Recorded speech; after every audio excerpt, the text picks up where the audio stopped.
Hey there, Who fans. Welcome to the Big Blue Box podcast. My name's Gary. My name's Adam. And this is episode 259. Oh, yes. One day, I shall come back. Yes, I shall come back. Until then, there must be no regrets, no tears, no anxieties. Just go forward in all your beliefs and prove to me that I am not mistaken in mine. Our lives are different to anybody else's. That's the exciting thing.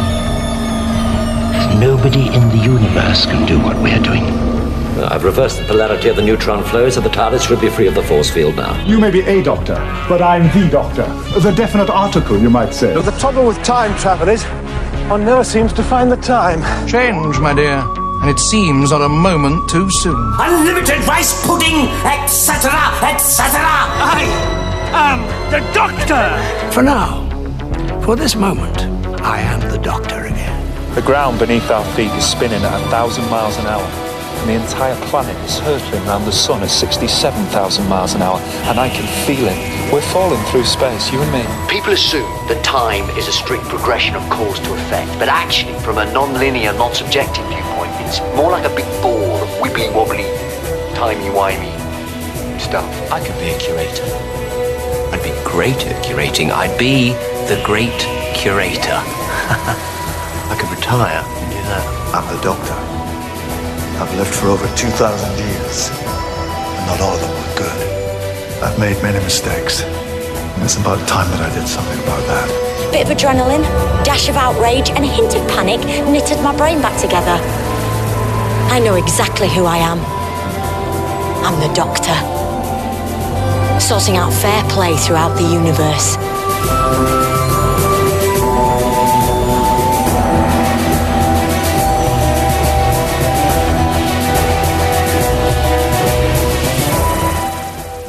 Howdy do, Who fans. Hope you're all well.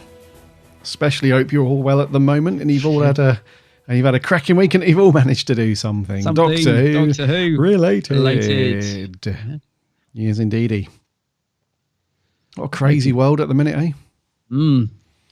Crazy. All in quarantine. Quarantine, lockdown, whatever you want to call it. Armed guards at the gates. Yeah. Won't be long. We were saying before we recorded, it does feel a little bit like those disaster movies that we've seen over the years.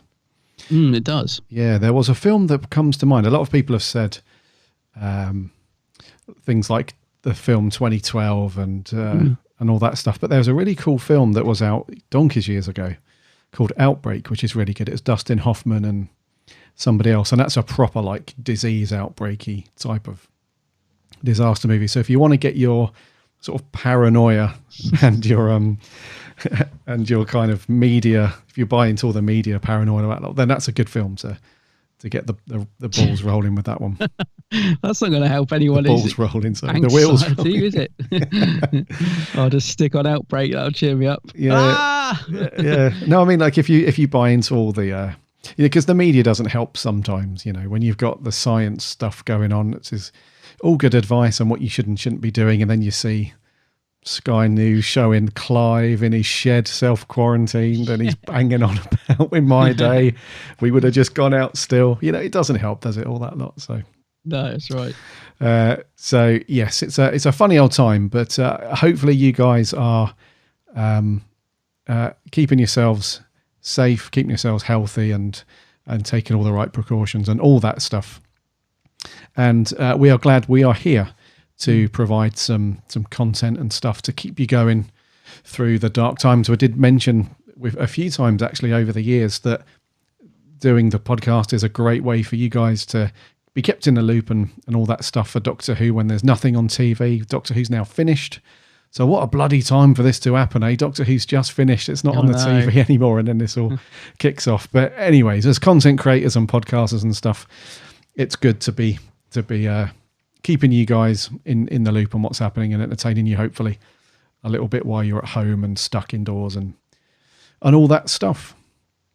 So, yeah, coming up on today's show, 259. We haven't got too much as expected. There's not a lot going around in the news and merch world at the moment, but there's a couple of bits just to chat through. And then we're going to review Series 12. We're going to have a look at, just from start to finish, a few of the cool bits that we liked from Series 12 and some of the bits we didn't like so much, and just give you our overall thoughts and opinions on all that stuff. So stay tuned for that. Before we get cracking with all that, though, remember to subscribe to the show. Just head over to the website, www.bigblueboxpodcast.co.uk. There is buttons there to go off to all the various podcast apps and networks. So just give us a sub on whatever app you listen to your podcasts on. And if you have a minute to give us a rating and a review, that would be amazing because it helps us out loads and loads. We're on the socials as well, Instagram, Twitter and Facebook. And we're also on YouTube now as well, doing weekly live streams in the evening, which is great to hang out with you guys and chat Doctor Who a little bit more. And also check out Adam's YouTube channel and the socials as well, The Geek's Handbag. Make sure you follow Adam over there for loads of cool stuff. Yeah, if I actually manage to get quarantined from work, I'll be able to make some more videos. It's probably what I would do, actually. Yeah. If I was made to stay home, I'd be like, I'll get cracking on some new vids. Yeah, you can imagine, can't you? Would be joy. Yeah. And it's a good time to be like listening to Big Finish as well, isn't it? That's a good thing to do if you're quarantined. Catching up with some classic Who and that sort of stuff. Absolutely, mate. Yeah. In fact, now's a great time to do all of that stuff, basically. So if you've been told to work from home, or if you've been told to isolate and all that jazz, now's a great time to get all of those Doctor Who books off the shelf that you've bought over the last year or two that you've not yet read, and all the Big Finish that you've bought and downloaded that you've not listened to, and all that stuff. And even things like various Doctors that you've perhaps not been into very much before. So if you're not a fan of classic Who, for whatever reason, now's a great time to just do the free trial on BritBox and just dive into a bunch of classic Who that might get you into that stuff. Or there's a particular Doctor that you're not a fan of, and you've got plenty of time on your hands. Now's a good time to get all that stuff done. Basically, to get your completionist hat on and start doing all that stuff. So. That is a good shout, actually. I mean, I see a few people, there's been a lot of people moaning about having to stay home and stuff, and thinking I'm the opposite. I'm still being made to work, and I'd love to be quarantined. I would literally I would do all of that stuff and more that you've just mentioned. I'd just stay home. I'd drink a cup of tea every day, and I'd listen to Big Finish and watch Doctor Who, and I'd be quite happy. Yeah, to be honest with you. Yeah, that scene in the TV movie at the beginning where you've got McCoy with his feet up and he's got a little cup of tea and some music on. There are worse things. Yes, that would be me. Yeah. So you'd be the master trapped in the little box. I would be, rattling around. Let me out. Rattling around. There we go. Yes. What have you been up to, bud? I know we've been up to stuff, but have you been up to anything Who-wise? Yeah, I have a little bit. I managed to get a classic Who watched since I last saw you. So I watched The Romans. I was really in the mood for a bit of Hartnell the other day, so I watched The Romans. I put a little Twitter thing out just asking for suggestions. I said I want to watch some black and white Who, because I really couldn't decide. I know you have this quandary sometimes. I was staring at the DVD shelf for ages, thinking, what? Just couldn't pick an episode or story to watch. So I asked our lovely listeners and all my Twitter folk, and I went for The Romans, which is not a story I've watched in ages, which is why I thought it'd be a good choice. But I can't say anything about whether I enjoyed it or not, because I don't think we've reviewed it, have we? Pretty sure we haven't. The Romans? No, I'm pretty sure we haven't reviewed The Romans, have we? We bleed Nav, mate. Have we? Yeah. What episode was that? Yeah, so that was back in... back in episode 108. We did The Romans. How can you know? Oh, bloody memories, mate. So, so back in 108, I gave it a 6 and you gave it a 5.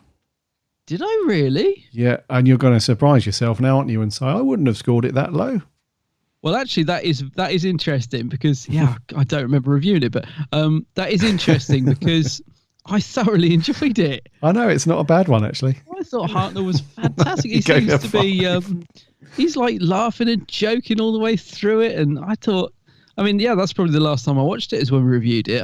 Gosh. Yeah, he's in good spirits. There you go. It just goes to show how, just what you said at the start of the show, go back and watch ones that you doctors and stories you're not very keen on because you may see them in a different light. That's actually amazed me because I really did enjoy it. I thought it was a lot of fun. Yeah, it's not a bad one, that. Yeah, that's it. That is even more amazing because as well, when we looked at the story that we're going to be reviewing next week, which I won't say until the end of the show, I was convinced we'd already reviewed it, wasn't I? I was like, no, we've done that one. Christ. You were like, no, we haven't. I was like, yes, I remember talking about that, and we haven't. So thank heavens for Google Sheets, Google spreadsheets. That's all I can say. I think I'm in a parallel universe. That's what it is. I'm in the parallel universe. So anyway, that's all I've been doing, apart from obviously the big thing which we're going to talk about, but it's, which we both did at the weekend just gone. But is there anything you've been doing before we talk about that? Anything you've been up to? No, there isn't, mate. I've not had time to do anything Who related, unfortunately. No. So I haven't even watched any Who, to be honest with you. I've not cracked on with any classic or modern Who. So just what we've both been up to, mate, which was our showing of Talons over at the BFI last weekend, which was ace. Indeed, it was good. Right up until the morning that I left, I was absolutely convinced it was going to be cancelled. Like all sort of week leading up to Talons, obviously with the virus breakout and stuff, all I was seeing on my Twitter and Facebook feed was things being cancelled, shut down. I thought, there's no way this is going to go ahead. It's just going to get cancelled. So I was amazed, really. I woke up in the morning and literally first thing I did was check my phone. I was like, is it expecting an email or, but it did go ahead. Albeit there's a couple of things that were announced at the start, which they had planned, which couldn't go ahead, which was a shame. I'm just going to say off the bat, I thought it was another great event. I thoroughly enjoyed it, seeing Talons on the big screen. But they were going to have a panel at the start talking about, the sort of, in brackets, the I don't want to say racist, I'm trying to think of another word, but the racial connotations of the episode. So that was cancelled. So basically we had Justin and Dick Fiddy, the two guys who compared the events. They basically did the talk themselves, an impromptu sort of talk on it as well.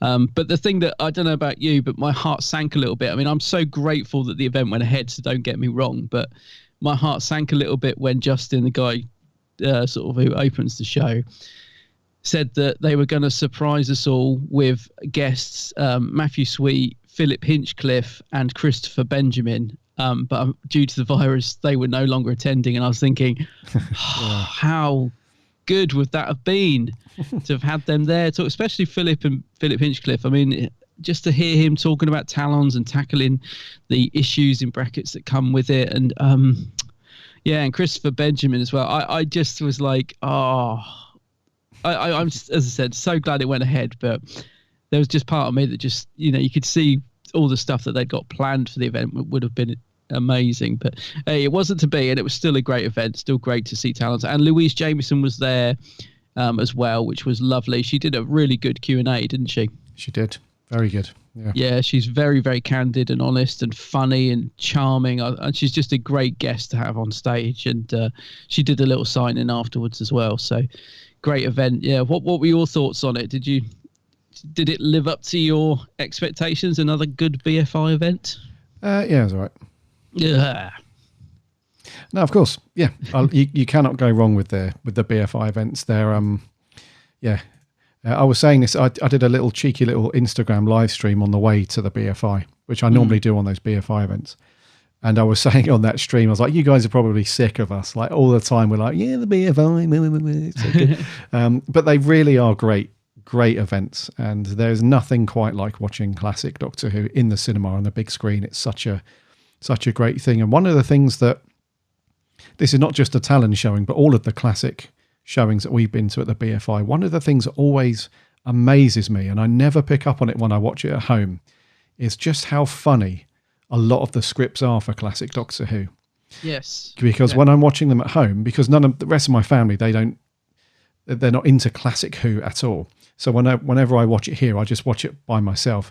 And I do chuckle along at some of the obvious things, but when you watch it in the cinema, there are so many more little funny things that you just don't pick up on when you're watching it by yourself at home. So it's such a great atmosphere. And when you see people, and don't get me wrong, it's not Who fans who are very pretentious and are very like, they only laugh at the bits that the script has, pointed you to laugh at.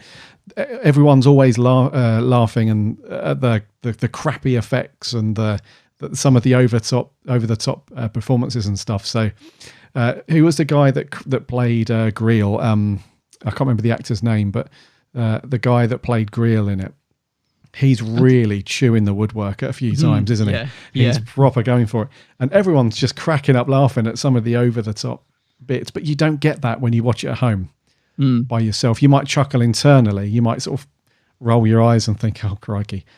But it's just great. It really is great to watch it with everybody there. So, and Louise Jameson's talk, as you said, was really good. Very she's funny. lovely. Yeah, really nice. Cool. Yeah. What did you think of the new Rat? Because we obviously the version that we got to see. So they showed all 6 episodes, and we got to see the version with the new CGI Rat. What did you think? Yeah. Do you know? I really like the way they've done the old Rat. I do. I really like the effects, the way that they've done the effects for these, and this one especially in Talons. It's pretty much seamless. I have to give them that, because they haven't they haven't George Lucased it, is the best way to put it. So in some of the original Star Wars films, you can tell a mile off that they've inserted. I'm not going to say modern visual effects, because even that's quite old now, but they've inserted visual effects into old school stuff, and you can tell it a mile off. But they've tried to do it in a way that it doesn't distract from what you're seeing. So one of the best examples of that is when what's his face is doing the hypnosis thing with his eyes. And Li Chang. Yeah, and they've got this really nice effect now where these sort of green circles sort of pulsate out of his eyes, and that doesn't look out of place. That's something that they could have not quite as cleanly done, but something that they could have very well done back in the day with visual effects. So they've still kept it quite in sync, if you like, with the visual feel of the time. But the Rat itself, again, it was very well done. I just miss the old cheap looking crappy looking Rat from the original. I miss that guy. Yeah, I must admit, I agree about the eyes. I think like you said, in the original it's like kind of a flashing sort of almost like a torch effect, wasn't it? He had on his eyes, and now this is this very hypnotic. And like you said, it did fit really nicely with the episode. I think in terms of the ones that we've had so far, I think Legopolis, the new effects for the most part looked really good. Oh, yeah. I wasn't very fond of, what was the Pertwee Dalek story we saw, where it had some new ice effects and they looked very cheap and rubbish. Not rubbish actually, because that's a bit harsh, but they for me took me a little bit out of the story. Like they did, you instantly thought, oh, there's a new effect. Oh, I don't know about that. Was it Day of the Is it Death of the Daleks? Death of the I always Daleks, get confused wasn't with the Pertwee Daleks. But yeah, so that one took me out a little bit. When all the ice or whatever it was, all the foam, I can't remember when it was all flushing out. And I thought that just doesn't look right. But in this one, I thought, it was subtle enough that it perfectly fitted in with the story. I really did like the Rat. Actually, I was surprised. I thought it was going to look bad. I'm going to be honest with you. I just thought they're going to, I know the original doesn't look great, but I thought, CGI Rat, this is going to be bad. But I thought it worked really well. Actually, I was quite pleasantly surprised. So I'm going to give the Rat a thumbs up. I thought it looked good. It didn't look bad at all. Not it at didn't all. stand out. I didn't sort of think, it fitted nicely in. It's a nice alternative effect, I think. Yeah. Yes, but the eye thing, that looks very good. I liked that. Yes. No, I agree, mate. It's and it didn't look terrible at all. Not at all. It's just I just missed the old. You just missed the old Rat. Yeah. I'll tell you one good thing. Well, I'll say good thing. But one of the pluses of this virus was that a lot of so they hold a lot of seats back for people involved in this in the production of the new DVDs and also for BBC people and other people to do with the BFI. But so already, as you know, the tickets sold out for this before they even went on sale to general public, and then there's a big portion of those tickets that are held back, to give to people that work on it and stuff. And a lot of people didn't show in terms of the freebie tickets. So one good thing about that was it meant that a lot of our friends that we've talked about on the podcast that couldn't get a ticket managed to get one. So because I think it was the night before, or maybe the night before, suddenly a handful of tickets became available because a lot of people that would normally get sort of what do you call them, complimentary tickets, BBC people or whatever. They were obviously not going to be there, so a handful of tickets came up. So we did get to see a lot of our friends at the event as well, which was nice. People who we know that go every time were really disappointed that they thought they were going to miss out on that one. So that was one good thing about the virus, is that people got to actually go to it, because they are becoming so popular, these events. It's becoming harder and harder to get a ticket actually. But we were lucky because the BFI have suspended all that. They're not. They've closed down there. They've closed down now. So that was one of the last screenings to take place before they closed. So we were lucky in that respect. Yeah, I was going to say, mate, we just scraped through on that, because I think at that point some of the other big cinema chains in the UK, Odeon and Cineworld, they had started to close a lot of their cinemas at that point. Because I remember tweeting a BFI and saying, is it still going ahead or what? Because a load of cinemas are closing, and they were like, no, it's all good for now. So it's just lucky, because if it was going to be this weekend, we would have been out of luck. So I think we just scraped by with that one. We just scraped it. I was really hoping that we would do a little live stream after the screening. Because I was thinking, why do I never think to do that? I suppose it's because normally they do a signing, which I always go to. I know you're not too bothered about those. And then by the time I've done that and got to the bar, we have a drink, and then we sort of just get chatting. And so I was thinking, this time I'm going to make sure I get that live stream. But of course, you had to leave quite early this time, didn't you? Sort of almost straight after the screening. Yes. So we didn't get to do that, unfortunately. But if whenever the next one will be, goodness knows. But it'd be nice to do it live stream from one of those events. Yeah. It's my own fault, though. For some reason, I thought Talons was a 4-parter. So I thought by the time that's done, I'll have an hour or so. I can go and get the train after that. But nope, it was a 6-parter. So I thought, oh no, I've got to shoot off straight after. So apologies to everyone. I did hang around for 10 minutes or so, and spoke to a few people there, which was cool, like the usual bunch that we see there. So that was all good. Yeah. But yeah, that's to go. So I did get to see, because obviously I went to get Louise to sign. So they've started doing postcards of the Blu-ray covers.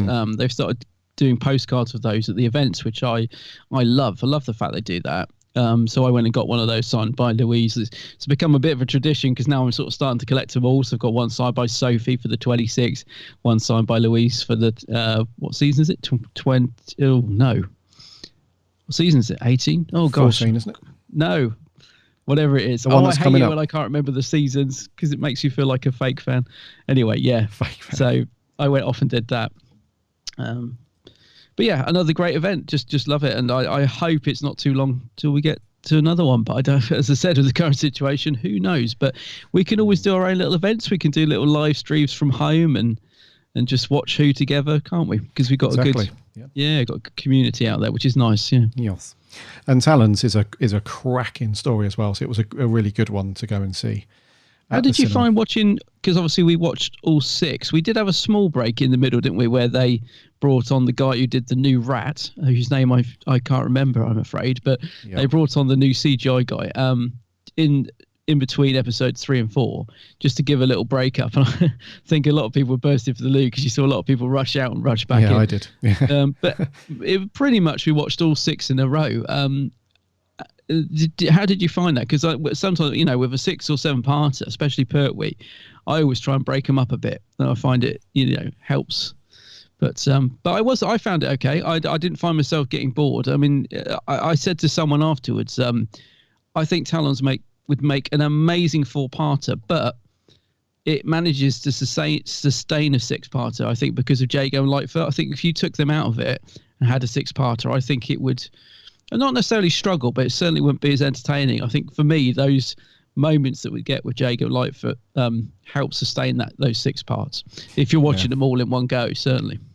No, I agree, mate. It's I really don't mind the 6-parters at the cinema. It's I get a bit of a numb bum when we get to sort of the end of episode 4, so I have to stand up and stretch for a bit. So it was great we had that little break for 15 minutes in between 3 and 4, so that was good. But no, I don't really mind it. But one of the interesting things that guy said was, apart from the obvious effects like the rat and the hypnosis stuff, they actually did quite a bit of touch-up work when they're out on location as well, which I didn't notice, which was great, because he was saying that the type of effects that you don't notice are often the best ones, because for that very reason. So there was a bit when they're out in Victorian London at the time, and when they're on the boats, when they're going through to the sewer entrance and all that stuff, in the background they had visually placed some landmarks from London that weren't there for whatever reason, and they just touched it all up a bit and did the colour grade and stuff. So they really do put a lot of work into these. It's yeah, I thought that was great. That's the thing, actually. I noticed, so you could see St. Paul's in the background of that scene when they're on the boat. And I did think at the time, I don't remember I've never noticed St. Paul's, but I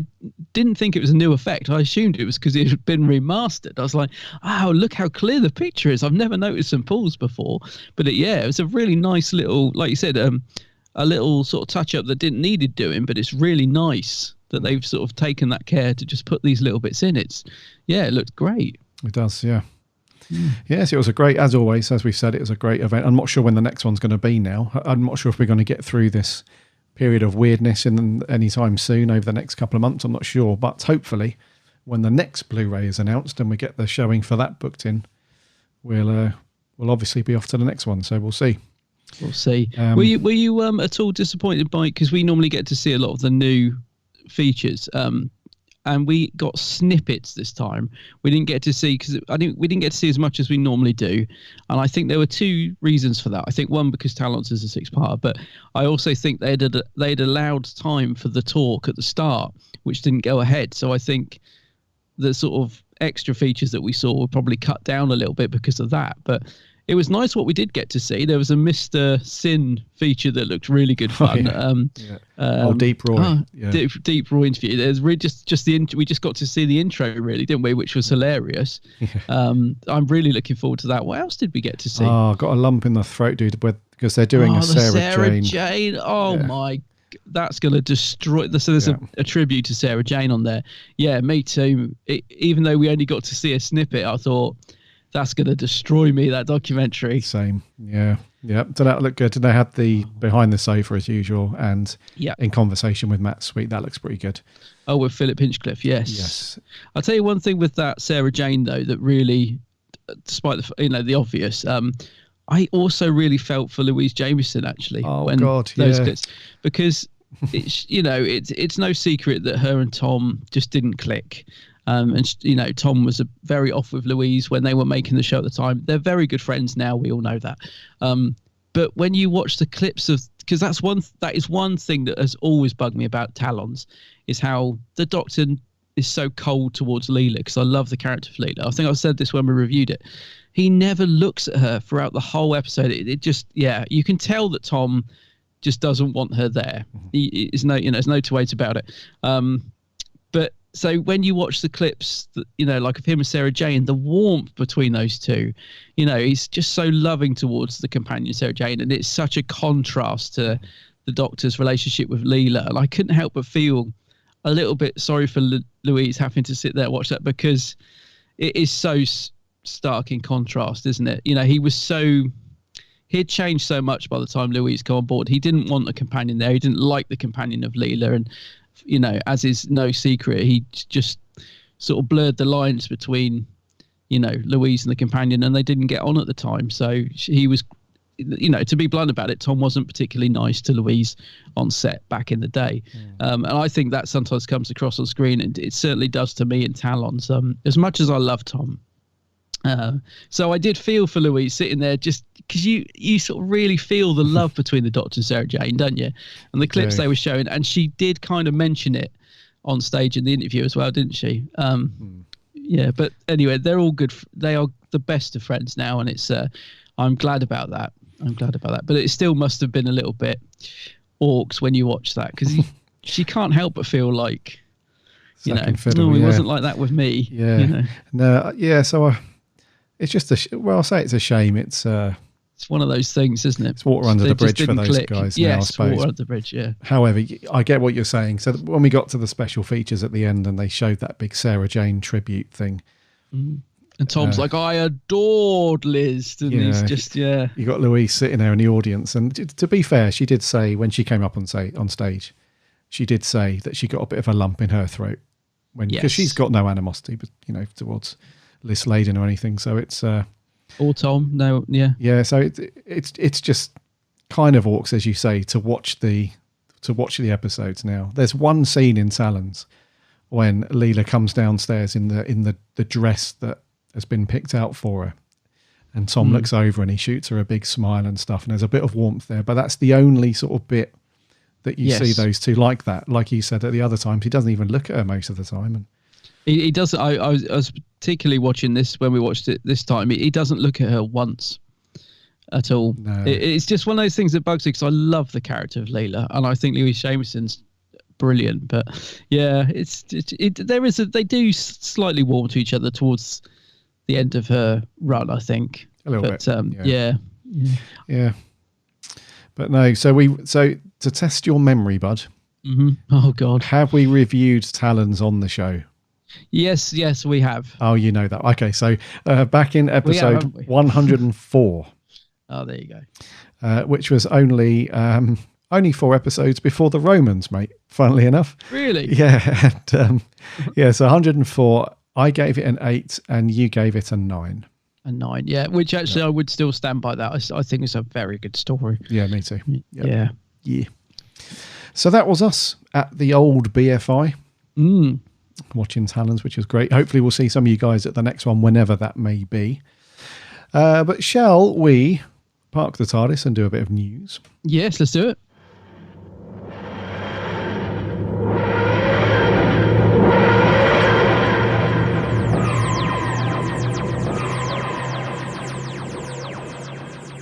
First bit of news, and the only bit of news, I must correct myself. The only bit of news we have is a bit of a bummer, really, but I don't think it's anything too serious. But Big Finish have temporarily suspended all of their recording sessions for the foreseeable future due to the obvious reason of Mr. or Mrs. Coronavirus doing the rounds. So they haven't come out and said that anybody at Big Finish has tested for that or anything like that. This sounds like just a precautionary measure just to make sure that they keep everybody safe and all that stuff. And they've taken this advice from the government stuff. This isn't anything that's Chinese whispers, anything like that. This is just a good old precautionary measure from those guys. And the chairman of Big Finish, Jason Hay-Ellery, has said, "We have always worked considerably in advance. Indeed, some of our series have recording dates that are up to 4 years in advance of their release date. So we are lucky enough to have many productions already, quote unquote, in the can. Subsequently, pausing recordings will cause minimal disruption to this year's releases. The majority of Big Finish's staff are freelance and work from home and are so fully able to continue to work remotely, whether writing productions or for when we reopen the studios, or editing and sound designing those productions already recorded.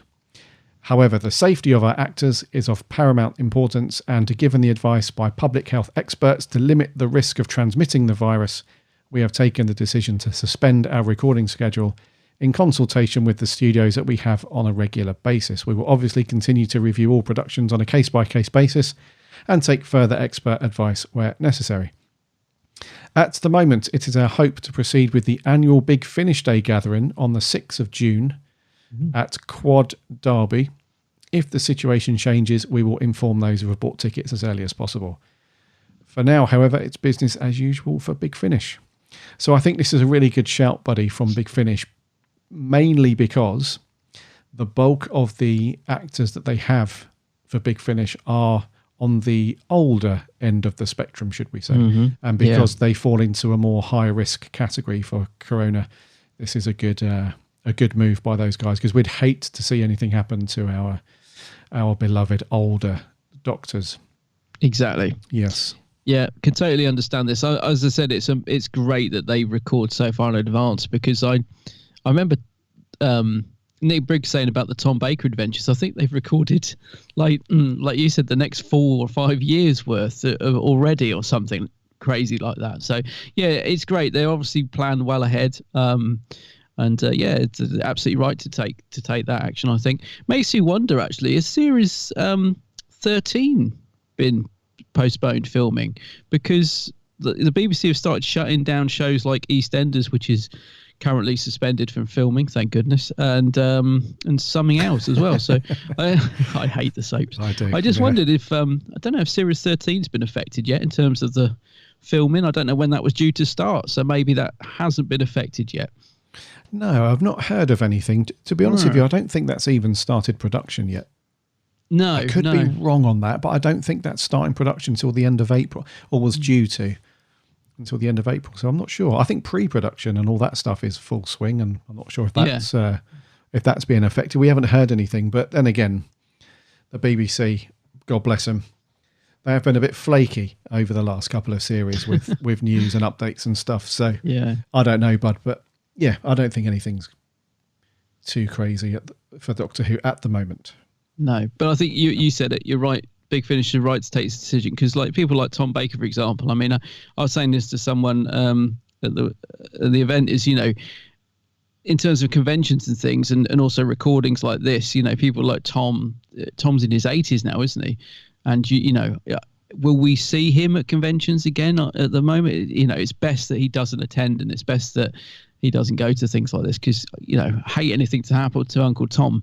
That would just be the worst. So, but yeah, it makes you think of the, you know, the knock-on effect from this is just, it just affects everything, doesn't it? Like the thought of Tom never doing a convention again, it's heartbreaking, but obviously you wouldn't want him to, you know, anything to happen to him. Yeah, so you just got to accept it. But yeah, but thankfully they've got lots of Tom in the can for Big Finish. So, you know, they can keep rolling those out, which is good.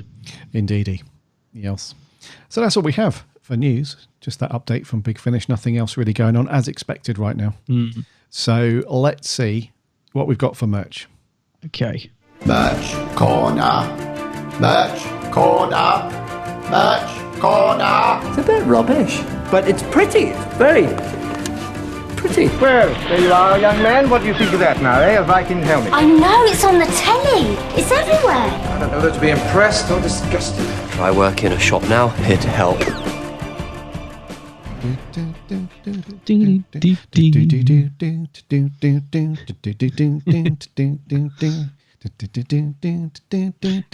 Anyways, gets in your head, that one, doesn't it? Does, yeah. The only bit of merch we have is we have some soundtracks up for release coming in the next few months. When are these out? These are out in May, on the 1st of May, from Silver Screen Records. You will be able to buy The Sunmakers from the... what series is that? I can't remember. It's the one series after Talons, isn't it? Yeah. Whichever one I don't know either. Yeah. Such a fake fan. The Sunmakers, which is all of the music from Dudley Simpson, which is cool. And also you'll be able to pick up The Visitation with music by Paddy Kingsland, which is also very cool. So The Sunmakers, Louise Jameson did say that she really likes The Sunmakers. She loves it. Yeah, she thinks it's a very good script, etc. And so there's no gumph to go with these other than a short bit from Paddy on The Visitation, where he says, we decided early on that the music should have a period flavour together with the usual high-tech, in brackets at the time, synthesizer sounds. Peter was my favourite Doctor Who director and was always enormously encouraging and positive. He generously gave me the freedom to do my own thing, but always knew if something needed to be adjusted. I had about a week to put together the music for an episode before going to the dub. Wow, that's not a long time, is it? A week? The score is quite somber, although there are elements of yea, verily type music to get some scenes which have a lighter texture. I played all the parts using the synthesizers of the day, and also played the bass guitar, drums and cymbals, not to mention my trusty Fender Mustang guitar. So old Paddy, man, having to play all the instruments, write it all, and do all that in a week. That's crazy. Unbelievable, isn't it? Yeah. Absolutely unbelievable. Yeah. And as you guys know, Adam and I are big fans of The Visitation. It's just such a quirky, cool story with some great characters. Yeah, so it's all coming true. It is, mate. Yeah, so I've picked up the other classic soundtracks that have been released over the past couple of years. We had Survival that was out. We had, I think we had Caves of Androzani or something like that, a Davison one. And they're just, we had, what did we have? The Troughton story. Crotons. The Crotons, that was it. Yeah. So these are really, really cool. I love these. And these are the only exception to my recent rule of the last couple of years where I will buy the physical discs for these. Covers are really nice, aren't they? I think it's Clayton Hickman maybe that's done these. Not 100% sure, but really, really nice covers. I particularly like the Sunmakers one, actually. That is... So it's got like Tom stood at the top of the building with the Sunmakers emblem thing behind him in the sky. It's beautiful cover, that. Well, you don't even need to ask, do you? Obviously, I'll be getting these. I love Paddy's music as well. I love like the Fifth Doctor era, all those funny little echoey sound effects, wonderful stuff. So I can't remember a lot of music from the Sunmakers, I'll be honest.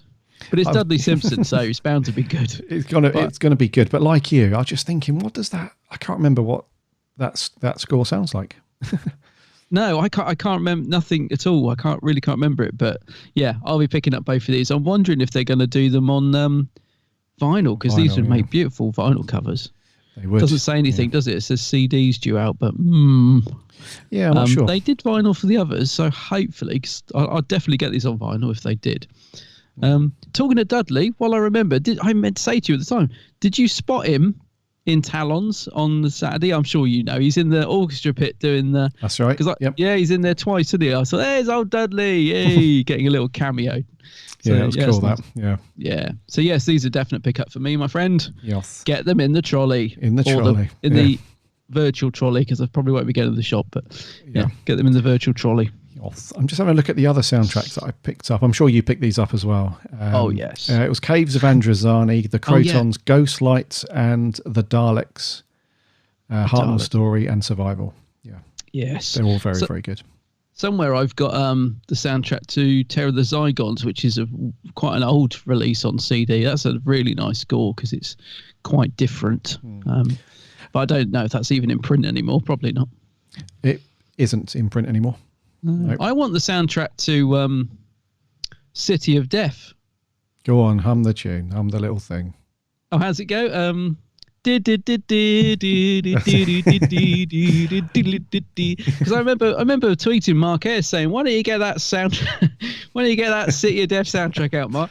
And he's like, "No, we don't. It doesn't exist anymore. It doesn't exist in the archives." I'm thinking, but surely you could use your magic to lift that from the serial. There must be a way to do it. Must be. Yeah, you had one of your... Because he's brilliant, Mark Ayres. It's great. I know he listens. He is fantastic, I think, at doing what he does, all the remastering and stuff. But yeah, there must be a way to bring that to our ears. No, not if they haven't got the original tapes, I don't think. Can't they put a little tape cassette recorder to the TV like I used to record it off that? If you want if you want like the soundtrack in little 10-second snippets. Yeah. I was going to say, you had one of your Stephen Moffat drunk with a bottle of wine in front of the TV moments, did you? I've got this, yeah. Tweeting. Oi, Mark. Oi. Are we getting this or what? Yeah. Pull your finger out, Mark. What are you doing? And the other soundtrack as well that I forgot to mention that I picked up, which has got a very unique cover, which is one of the best Classic Who soundtracks, is The Five Doctors. Oh, one of my faves. Yeah. But anyway, enough to do with those ones. It's the Sunmakers and the Visitation that's out on the 1st of May. So if you head over to... So Silver Screen Records have got their own Doctor Who dedicated website for the soundtracks. It's just doctorwhomusic.com or doctorwhomusic.co.uk, one of the two. You'll be able to order it. They're not out for pre-order yet, but you'll be able to find them on there. Yes. And they've got some older soundtracks on there, but I don't know if they're still in print or you can order them. I'm not sure, but there we go. Doctor Who Music. Do you know, I didn't know they had their own. I'm looking at it now. Oh, for God's sake. I didn't know they had their own thing, because I always go to the Silver Screen website, but didn't know they had their own Doctor Who. Well, no, very nice. Looking at it now. Series 11. Oh, yeah, we've got Series 12 coming out as well. When's that out? Christ knows. When was that announced? Last year? Year before? Series 12. I don't know. That's coming out soon, though. Oh, no, not Series 12. What's the one that's been... Was it Series 10 that we've been waiting on? Oh, Series 10. Yeah, no, you're never going to get it. Mo is far too busy to put that together. No, you're never going to get Series 10. But yeah, Series 12 is coming out soon. Yes. Don't know when. Don't know when. Don't know how. Yeah. Right, that's news and merch. We're going to crack on with our review for this week. What are we doing, dude? Wowzers. So yeah, hard to believe it's been and gone in a heartbeat. So we're looking back at Series 12. It's buried deep in all our memories, in our identity. Brace yourself, because everything is about to change. Now you get to face the truth. What? Let me take it from the top. Hello, I'm the Doctor. You miss me, right? Whatever you want with me, fine. But save my friends. Something's coming for me. I can feel it. Let it come. It's been this. Because sometimes this team structure isn't flat. It's mountainous, with me at the summit, in the stratosphere, alone. Left to choose. Not as you've seen anything weird around here. Don't make me do the old soft shoe shuffle. Which one of you hurt my Benny? How long is this going to last, Jules? I'm going out with the Doctor. Get out of here. I know this place is blowing your mind. Have a blast of this, Matrix. I think you forget how powerful you are. Lives change worlds. People can save planets or wreck them. That's the choice. Be the best of humanity. There are no bogeymen. Nothing to be worried about. That's not true. That's not true. Thank you very much for the trailer from, there was a YouTube channel called Lightstream Productions or Light Studio, something like that. I couldn't find any contact information on your About page on YouTube. So, but I'll put a link in the show notes. It's a very good trailer, visually to watch, I mean. So, Series 12, bud. Like you said, felt like it's been and gone in a heartbeat. We've waited so long for it. Remember last year we were just going through, like every month we were counting down the days and the weeks, and then we got it, and then it just seemed to, when you're going through it, it's not too bad. I think when we got to sort of episode 3 and then 6 and then 7, it was like, this is all great. Doctor Who's back on the TV. But then when you got to episode 8 and that was done, it was like, wow, there's only 2 parts left. And that's the finale. That's one story. And then, bosh, it was done, been and gone. Exactly. Yeah. So, yeah, it was a long time coming. It was a lot of, I remember there was a lot of massive expectation and pressure on Series 12, purely because Series 11 was so divided. It was a very mixed bag of stuff. And we had, I remember when Series 11 was going out, and shortly after it went out, we saw the best and the worst of fandom. It really did divide, everybody, not just because of having a female Doctor, but also because of the new showrunner and a lot of the scripts and the writing and the new companions. Everything changed at that point. So Series 12 had to kind of be on its A game, if you like, because there was lots of fans that moved away from the show after Series 11. I hate saying that, but there was lots of fans that said, I'm done with it. I'm not happy with, and some of them, like I said, some of them were quite respectful. They were like, look, it's great that you guys all like it, and that's fine, but this just New Direction's not for me, so I'm not going to watch it anymore. And so they lost a lot of fans from Series 11. I don't know if they gained a lot of fans. I'm hoping that there was a large generation of younger people who wanted to watch new sci-fi that jumped on board and really liked it. Young girls that wanted a role model and all that stuff. Hoping that all that, it did the business for all that stuff. So Series 12 had to come back strong. There was a lot of criticism, like I said, for the writing and stuff. There was a lot of criticism on Jodie. We certainly laid out a lot of criticism for her. For Series 11, we bashed her a lot for not being, not so much her fault 100%, because the scripts weren't exactly great for her, but we did bash her a lot for not being very assertive, not being confident enough. Lots of exposition, lots of sonic usage, lots of childish quips and humours and all that stuff that, you know, we did bash quite heavily. So Series 12 had to be stronger, had to be cleverer, had to give us something to get our teeth into in terms of a decent arc that we could look forward to throughout the story. And they did that, I think, with the Master coming back and this whole timeless child thing and all that jazz. So it needed to do all of that stuff. So as usual, mate, do you think that Series 12 accomplished all of that? How do you feel it went overall? I feel it achieved quite a lot of that. Maybe not all of it, maybe not quite as much as I would have liked, but I think it certainly did achieve a lot of it. Yeah, it feels very different to Series 11 in a good way, I think. It feels more assured. It feels a lot more confident. And I think the big sort of plus for me was in terms of the storytelling. The one thing, because a lot of the things that bugged people about Series 11 weren't necessarily the things that sort of bugged me. That my biggest problem with Series 11 was the lack of monsters, and, you know, just the threat level was just so, you never really, even nice, you know, stories that I liked, like Demons of the Punjab, I thought it was a lovely, beautiful story, but, you know, the aliens were week after week, the aliens were just so bland or boring if we even got them, you know. So the thing that I think they really stepped up in Series 12 was the monsters and the threat level. We obviously had a few returning monsters as well to make it feel a bit more familiar and Doctor Who like.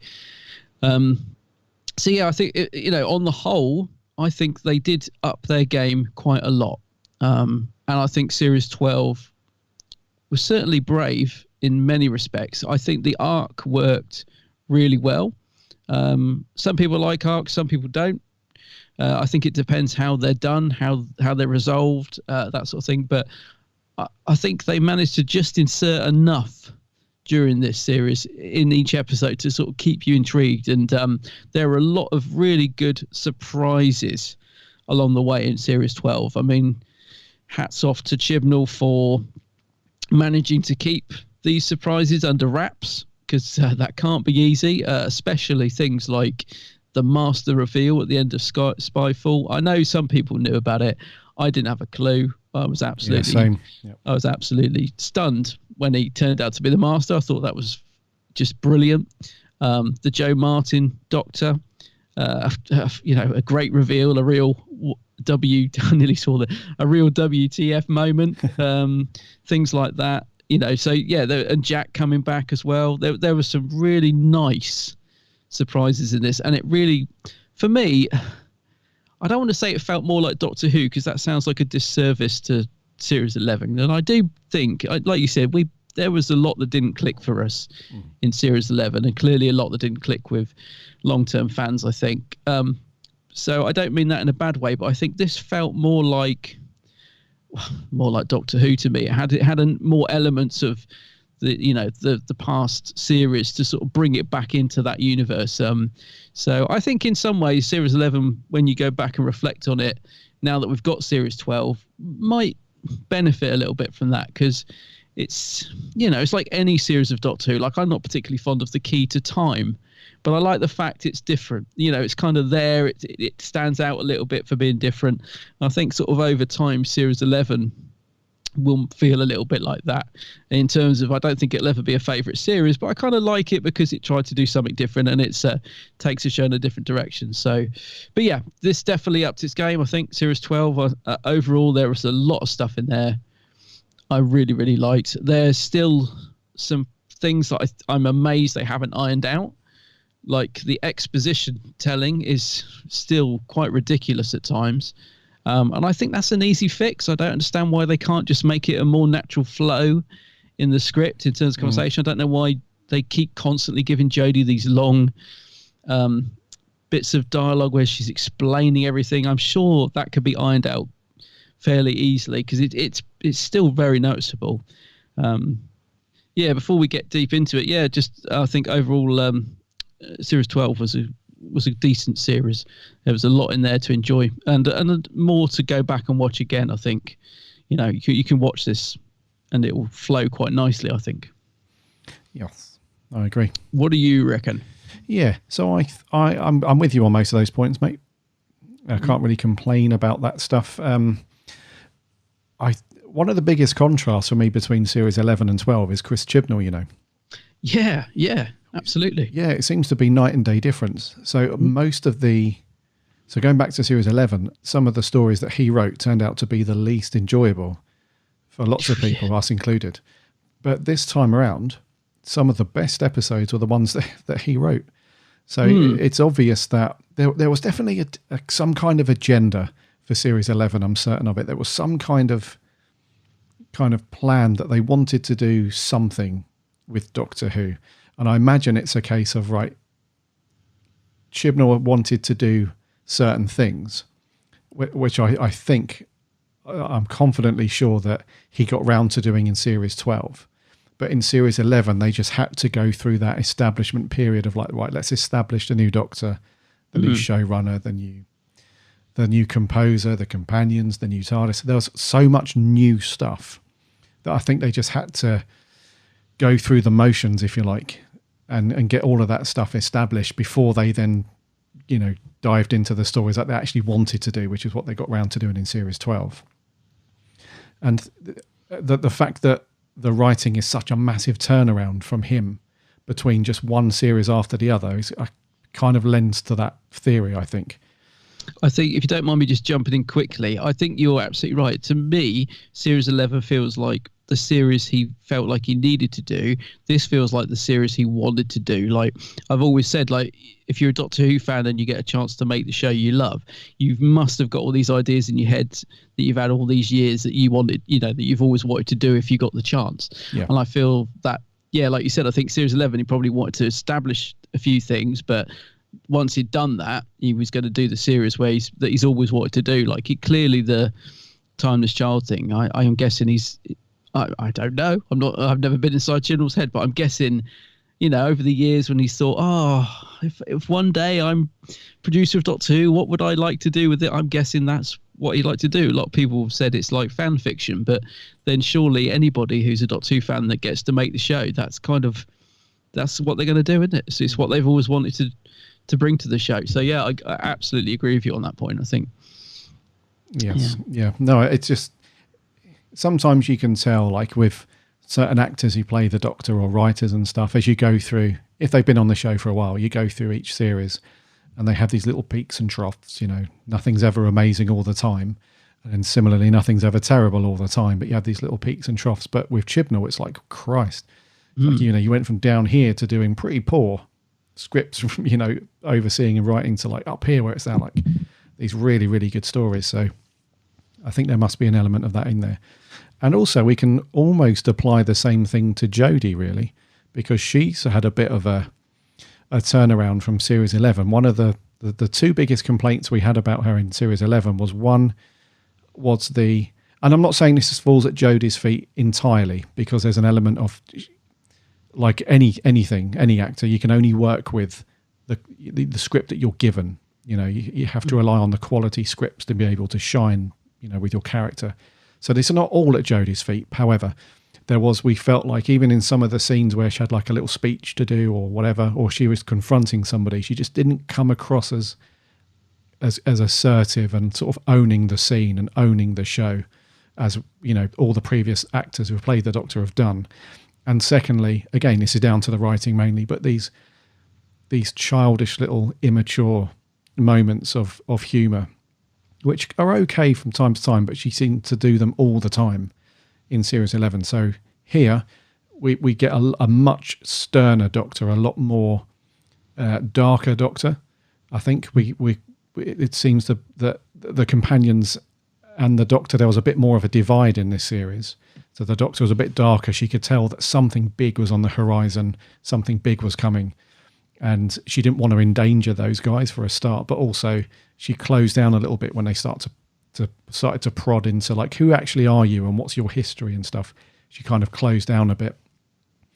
And we also lost some of that childish humour as well. They ditched that a little bit. There was a couple of scenes littered throughout where it was kind of like that, but it wasn't as bad. And then just generally her performance overall, I thought was just, quite a bit better than what we saw in series 11. Yes, I'd agree. I think for me, it feels like Jodie's really starting to enjoy the part she's playing. It just, you could feel it going through in her performance. She's definitely feels more comfortable. I think a lot of that is that because they're giving her more to work with as well in terms of developing her Doctor. Like I said, I love all the stuff because in series 11, all the quips and funniness, it felt very forced, and you just felt like there was no sort of it was just one tone all the time. It seemed like, the Doctor's just quirky and silly and seemed a bit stupid at times, to be honest. Whereas in this one, they've shown that actually that's a bit of a front. So yeah, the Doctor's all thing, but then actually when you get her in her quieter moments alone, you see the real Doctor. So yeah, and I think that was definitely the way to go with it. Like, so then you sort of think, a bit like, I think Tennant did that, didn't he? Where he's like, I'm always fine.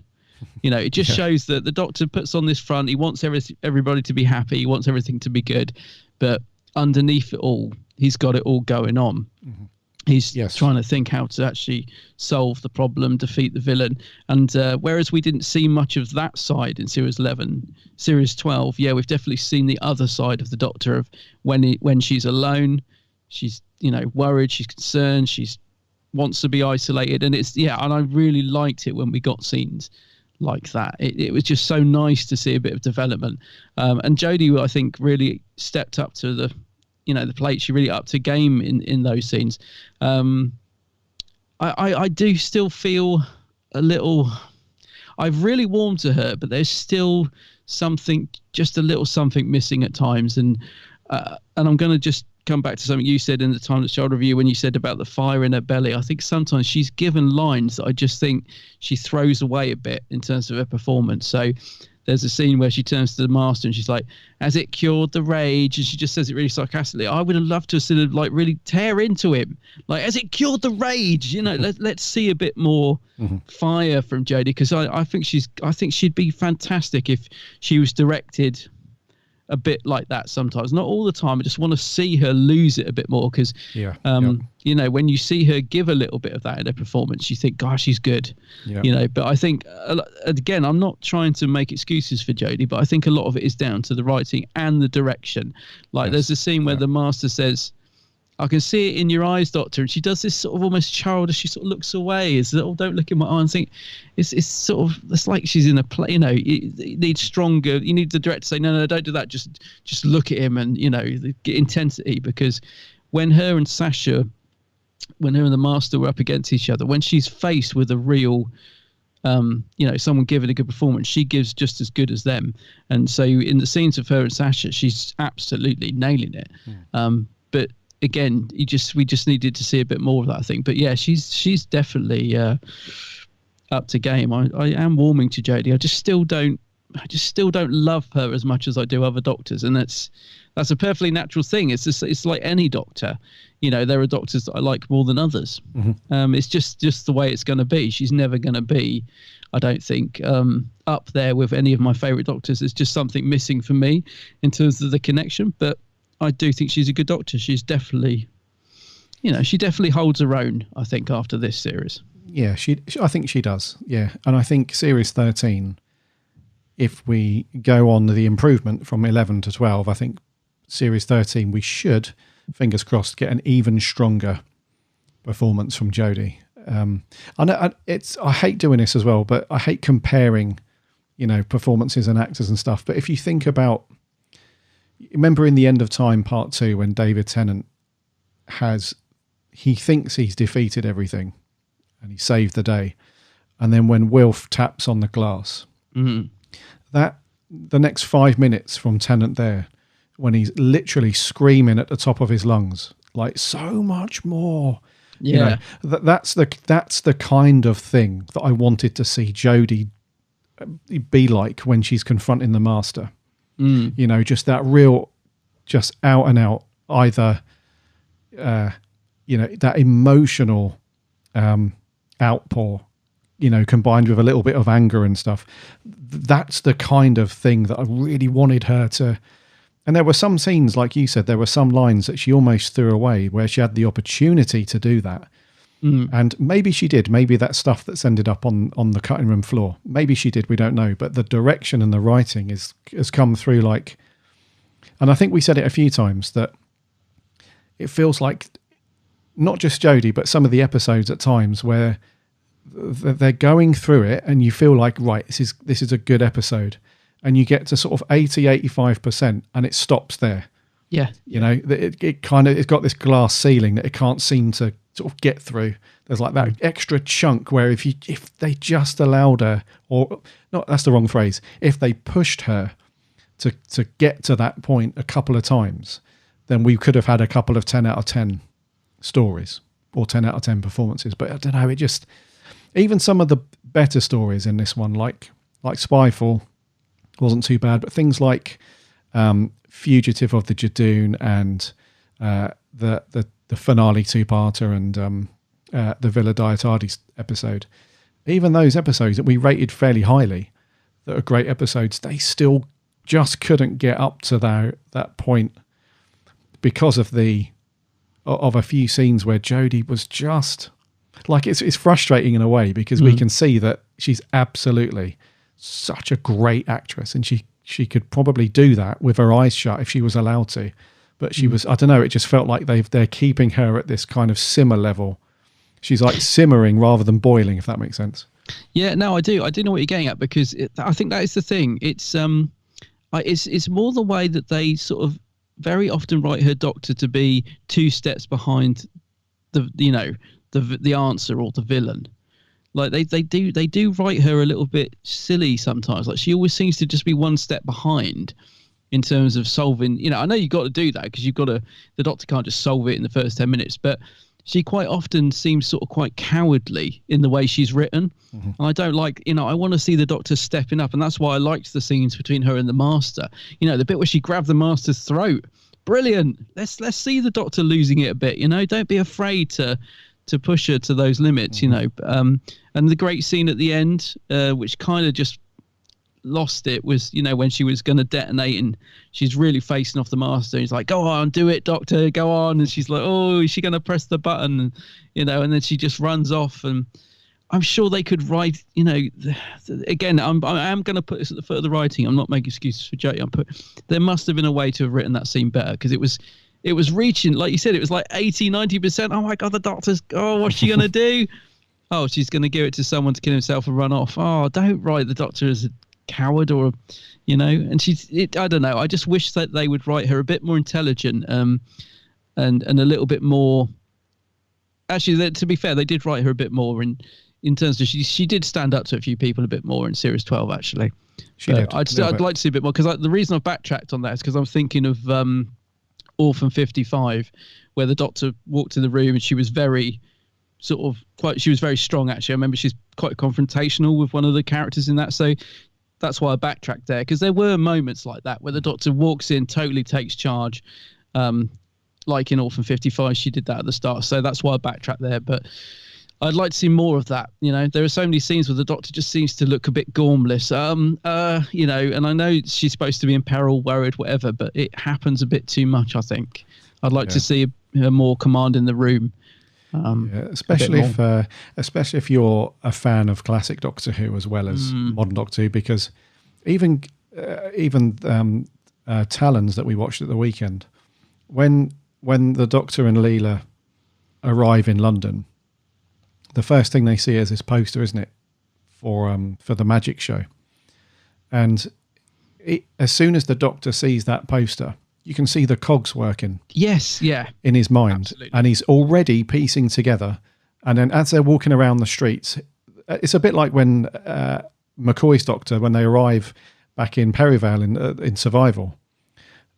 Ace is out and she's jabbering away as usual. But you can tell in the Doctor's face that he knows that something's not right.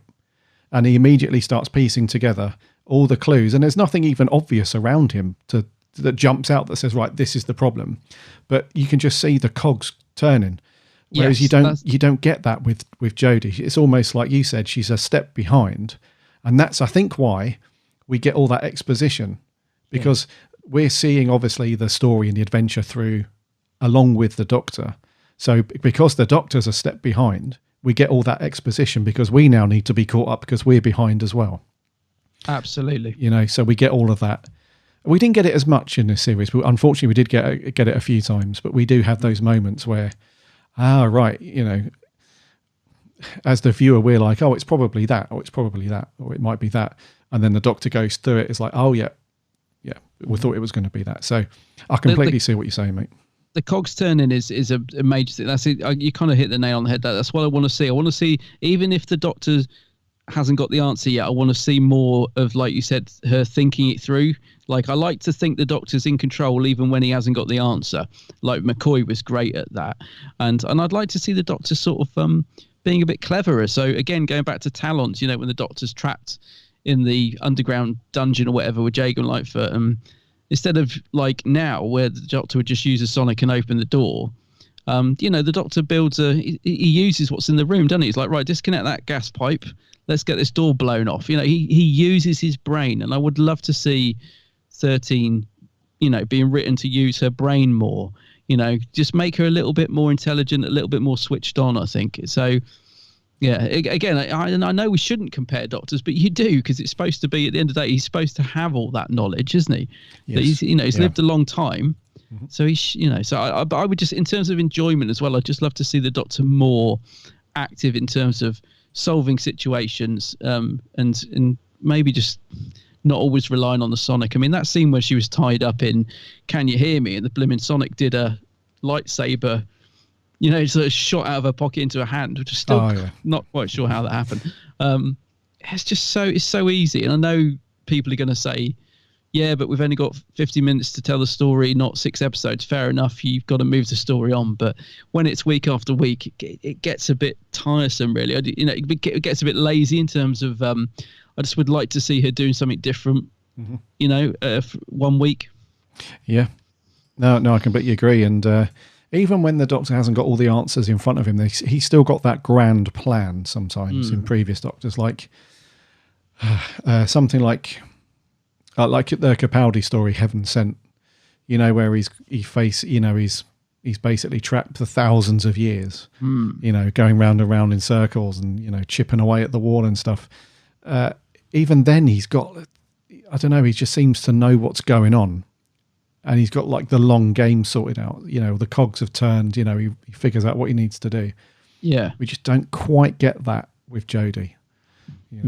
So it's heading in the right direction, though. That's why I think hopefully in series 13, I really hope they continue that and take a few more risks with her Doctor. Don't be afraid to push her to that level, if you like. I think she works best when she's not with the fam as well. I don't know about you. I think Jodie's much stronger when she's not when she's on her own, or when she's up against one of the villains face to face, just her. She seems to, when she's with the fam, they write her as being all quirky and silly, don't they?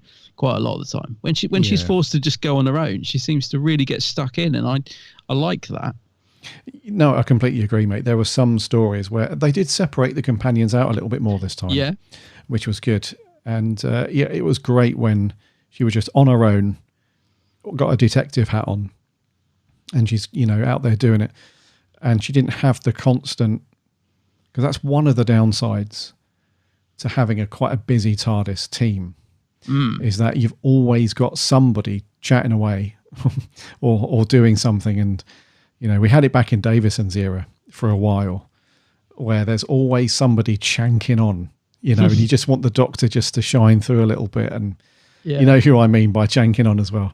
So it does feel like that a little bit with a 3 companion team going on. So no, I completely agree. It's great when she's off on her own sometimes.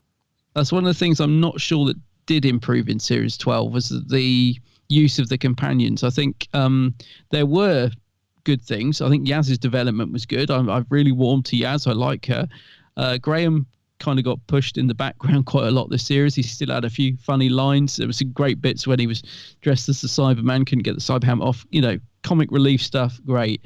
The shoe thing, a lot of people found that funny. I didn't, the laser shoes, but you know what I mean? So he was used for comic exposition, but in terms of his storyline and all of that didn't really go anywhere this series. So like series 11, we had all the stuff with him and Ryan having that friction. Now they're getting on really well, which is good, but it doesn't feel like there's much more to give from those characters. I mean, Ryan, there is one scene in, I think it's what's it called, Essential of the Cybermen, where he's just stood in the background. He looks so bored, and I honestly, I swear I'm not lying, I honestly thought, does he know he's on camera?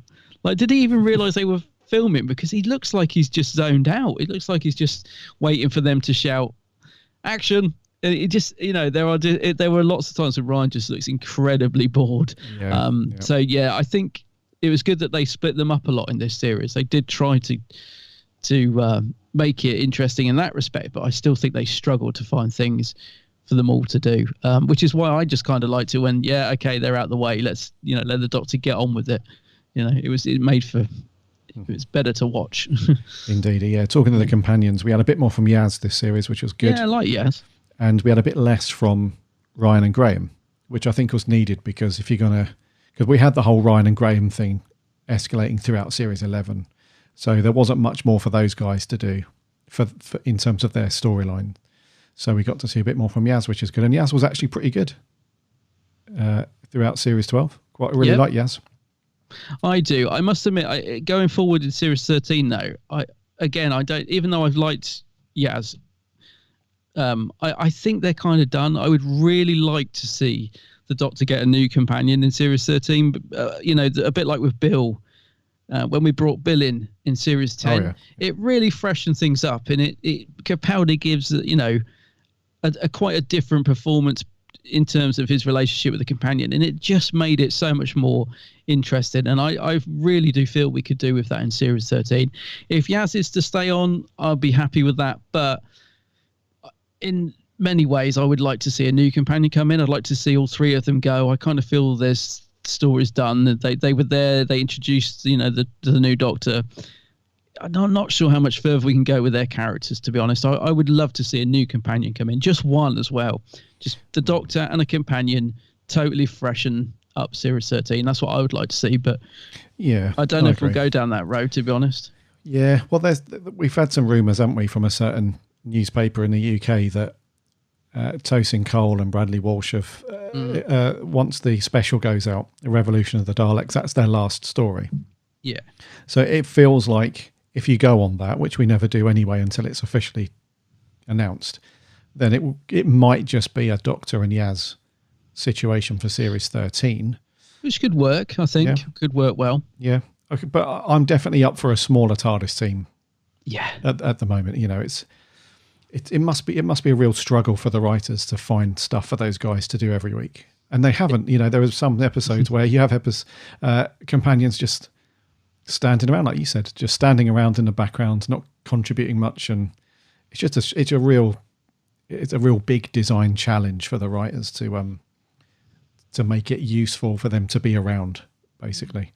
And I don't even want them to be killed off. I mean, I think it would just, I think that's the thing now. Whenever we talk about getting rid of a companion, we always say, which one's going to die? Well, why do they have to die? I mean, can't it just be like the classic series? Like, think of that lovely send-off that Ian and Barbara got. I absolutely love that. They get dropped back on Earth a couple of years too late, and then they get on a bus and they go around Trafalgar Square, and they're just back into normal life. And, we don't always have to kill them off. No. I know it's dramatic, but I think it'd be quite nice. Just drop Graham and Ryan back home, let them settle back into that, and Yaz if you want. It could still be a nice ending. Like I said, think about that scene with Ian and Barbara. It's a lovely ending. It's just as good as having a dramatic, oh no, Ryan's been killed. For those that aren't a fan of Ryan, they probably want him killed. But you know what I mean? It's like, doesn't have to be a death to be good. I don't really want to see any of them killed off, if I'm honest. I just want them. No, what about you? I get the feeling you want one of them to go. No, not necessarily. Well, I want one of them. I want a couple of them to go, but not necessarily be killed. No, they haven't stooped down to Adric levels of annoyance just yet. Yeah. If they were going to get rid of, if they were going to kill one, I think the moment would have been in Resolution, when I thought Ryan's dad Or I thought maybe Ryan was going to go fly out the TARDIS door to save his dad. So, that would have been the moment to, if you're going to kill one off. But yeah. I don't know. Yeah, we'll see though. So, Revolution of the Daleks, which is out either Christmas Day, but more likely New Year's Day. We'll see. But you never know with the tabloids, though. Sometimes they get it bang on. Other times it's, completely just idiotic reporting just to get a headline as usual. So we're really not sure, but we'll see. But yeah, the companions, no real complaints as such. It just felt like some dead weight in some of the episodes. That's all it was. Yeah. Is the TARDIS interior growing on you yet? A little bit. Not much. I mean, I still think the problem is, just as I start to get used to it, and I'm going to apply this to the Doctor as well, just as I start to warm towards the Doctor and the TARDIS, you bring in the Jadoon episode with Joe Martin's Doctor, who's incredibly strong and kicks ass, and then she's got this gorgeous TARDIS that just reminds you think, oh, so I don't. Yeah, I am warming to it, but then I see the Joe's TARDIS, and I'm like, oh, that is. It was if you brought the gorgeous, show back with that, God, it's fantastic, and it's just perfect. Actually, I never thought anything could be perfect, but that TARDIS console is just fantastic. It just really is. It just I just can't praise it enough. I love it. It was gorgeous. So yeah, I mean, Jodie's is warm and it's snug and all that sort of stuff, and it just, the problem is it just feels, because it's got that weird wall that you see the other side of it, feels too much like a set, if you see what I mean, because they almost show, when they walk onto it, almost show too much, because you see the outside wall, don't you? It's in terms of the way it can be shot, and it must be difficult to film it any other way, I just don't think it really works. But I like the fact we've had little bits added in. On she's got this weird sort of crystal thingy that she plonks things in that gives readings and stuff. So I like all that. And you've got the steps that she goes up, and I think they're making the most of it. But I still just don't think it really works, to be honest. I hate the crystal stuff. Yeah. That for me, I think if you took that away, it might be better. I don't know. It's just that I don't really like, the big crystal lump in the middle of the console and. It's a bit weird. Yeah, it still hasn't grown on me, mate, if I'm honest with you. I just can't seem to get into that. It's not, yeah, it's definitely my least favourite interior out of every single interior I've seen of all of Doctor Who. I know that's harsh, but I just can't get my head into I'm trying to think, because I've never been a fan of Matt's console, the sort of orangey. Yeah, I wasn't at first. The one that's got a petrol thingy on the. I hate that petrol. Well, I wasn't at first thing on the console. Yeah, yeah, but that did grow on me quite quickly. Actually, I quite like it now. I suppose the thing is, it depends really, because I'm not a fan of. See that console, Matt's console. I don't know what series that is, but that console's really messy. 7, I'm talking about the orangey one with the big round screen and all that rubbish. I've never been a fan of that, and I'm not really a fan of this one because it's so messy. I like, like Joe Martin's TARDIS, it's so clean and I don't know, just so neat. But so maybe that's just me. That's just how I like things. I don't like the sort of messy. I suppose you'd call it steampunk, wouldn't you? All that's right. Rubbish all over the console. What is all that stuff? But we had that from Eccleston, though, really. Yeah, but I'm not really a fan of it. It's okay. I mean. That sort of organic thing that they go for. I don't know. Yeah. I just like switches and what's that thing the first Doctor turns around it's actually got the label written on it because they forgot to say, oh well, I like all that stuff, dials and knobs and buttons and scanners and roundels. That's what I like because I'm old fashioned. Yeah. You like all that? I love all that retro-y. Yeah, I'll read you. Yeah. I would have liked to have seen a bit more of the TARDIS as well. I don't think Chibnall likes the TARDIS. He sidelines it a lot. Yeah. Half the time we don't even see it land. So I don't think he's a fan of the TARDIS, whereas I am. I love it when we're in the TARDIS. But yeah, I'd like to see more rooms. Like there were quite a lot of scenes, I think we've said before, where the fam are just stood around. And you're thinking, so if they're traveling with the Doctor, they always just stood around like that, looking really awkward. Like, where's the sofas? Where's, the Eccleston had that really cool battered old sofa in his console room, didn't he? They could plonk on and have a chat and where's the bedrooms and where's Nissa's room and all that, where's the room with the Fifth Doctor's cricket bat in and all that stuff, you know what I mean? I wanted to see a little bit more of inside the TARDIS, because it just feels like it's that one room that they all just stand in and stare at the wall and whistle until it lands. Oh, we're here, right, let's go. I read you. Yeah, it's not. I think, like you said, I just don't think they're too fussed about shoving it off. No, I don't think Chibnall's really bothered about TARDIS. No, which is not. That's not the end of the world. You don't want it to get in the way of stuff, but at the same time, we all do like to see the TARDIS. It was lit better, wasn't it? I know you think it's still too dark, and I do agree with you, I think, but it looked nicer on screen this time. I will say that. Like the colours were brought through. It was more orangey, and we also saw some nice shots when it was blue.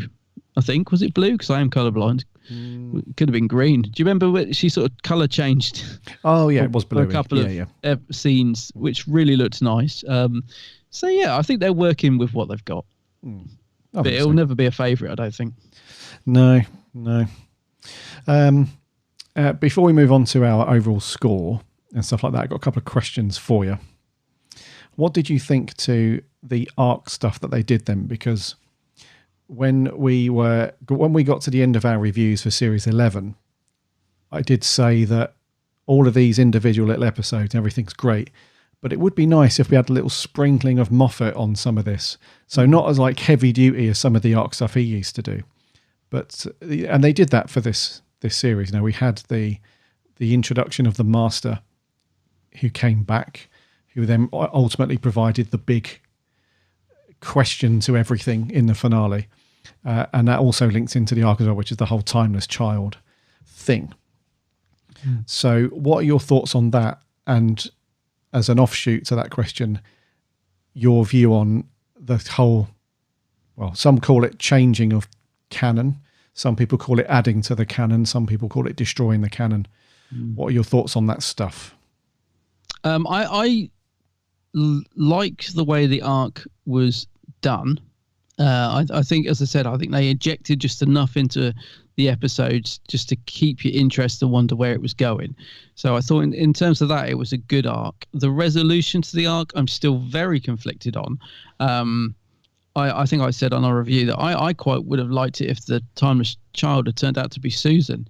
I would have really liked that, because that would have been awesome. Yeah, I think because Susan's such a ambiguous character that we know nothing about, and she doesn't make a lot of sense if you start looking into it. So I think that would have added something to it that wouldn't have upset too many people, and I think it would have been good. I know a lot of people wanted it to turn out to be the Master, but no, personally, I wouldn't have minded if it was the Master, but I think Susan would have been a very interesting route to go down, because I think Susan's an interesting character that just gets forgotten about, really.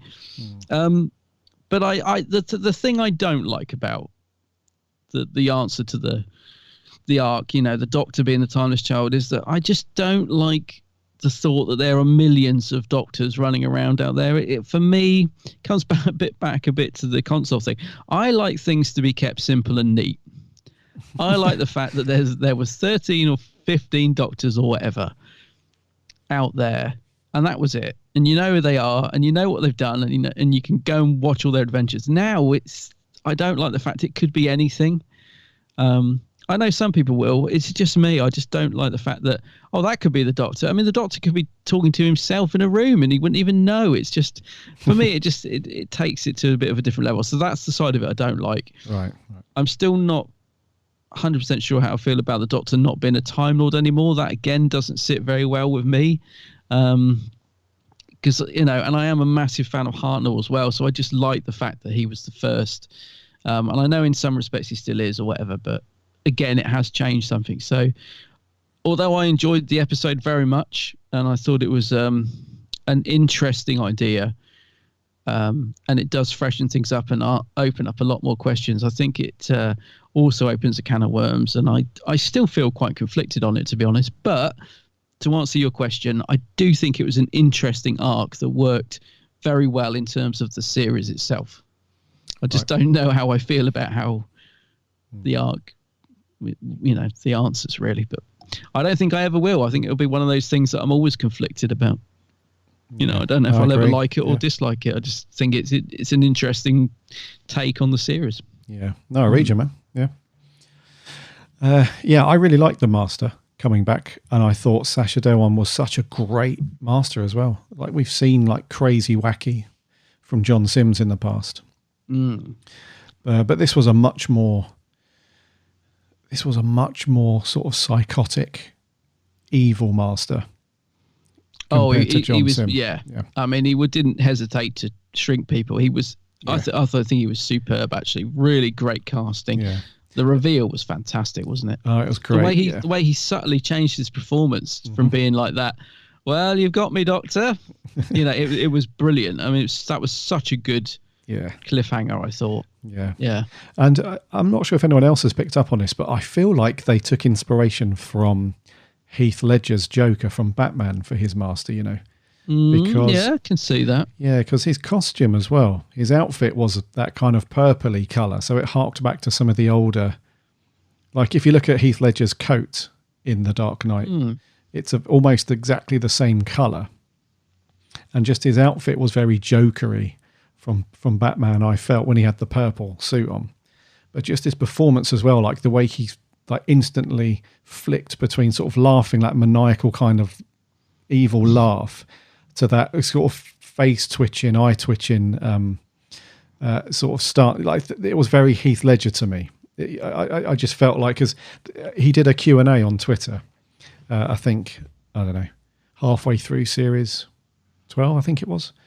And he did say, some of the questions were, did you base your performance on previous Masters, or did you go and research? And he did say that he was aware of those, but he didn't want to base his performance on any of the previous actors that have played the Master. So you can tell that whatever influence he went to get inspiration from or whatever, it's outside of Doctor Who. So I just get very strong shades of Heath Ledger from him. And he was really good, though. He was really, really good. No complaints, really. He was good. I mean, I was worried. I mean, he did go over the top, but not too, not in a bad way. I think. I mean, he must have been. It's the kind of performance that you imagine he just, after he'd finished filming, just went and lied down for an hour in his dressing room. It was like, because it must have really taken out of him to be that intense. And I imagine he did take after take of certain scenes as well to get, to try different things. He was crazy. I must admit, I thought it was a great performance. I loved it. I love the fact that you really felt he was dangerous. You really felt that he would just kill you in a blink of an eye, and he wouldn't care. So there was that. But I would love to see, because he's such a cool guy, Sacha, I'd love to see like a bit more suave Delgado Master from him. I think he could pull that off brilliantly. I'm not saying what he did wasn't great, because I loved it, but just imagine him being sort of walking into a room and just, that he could flip at any second, but he's just brought the performance down to a level of, just conversation and being really sinister.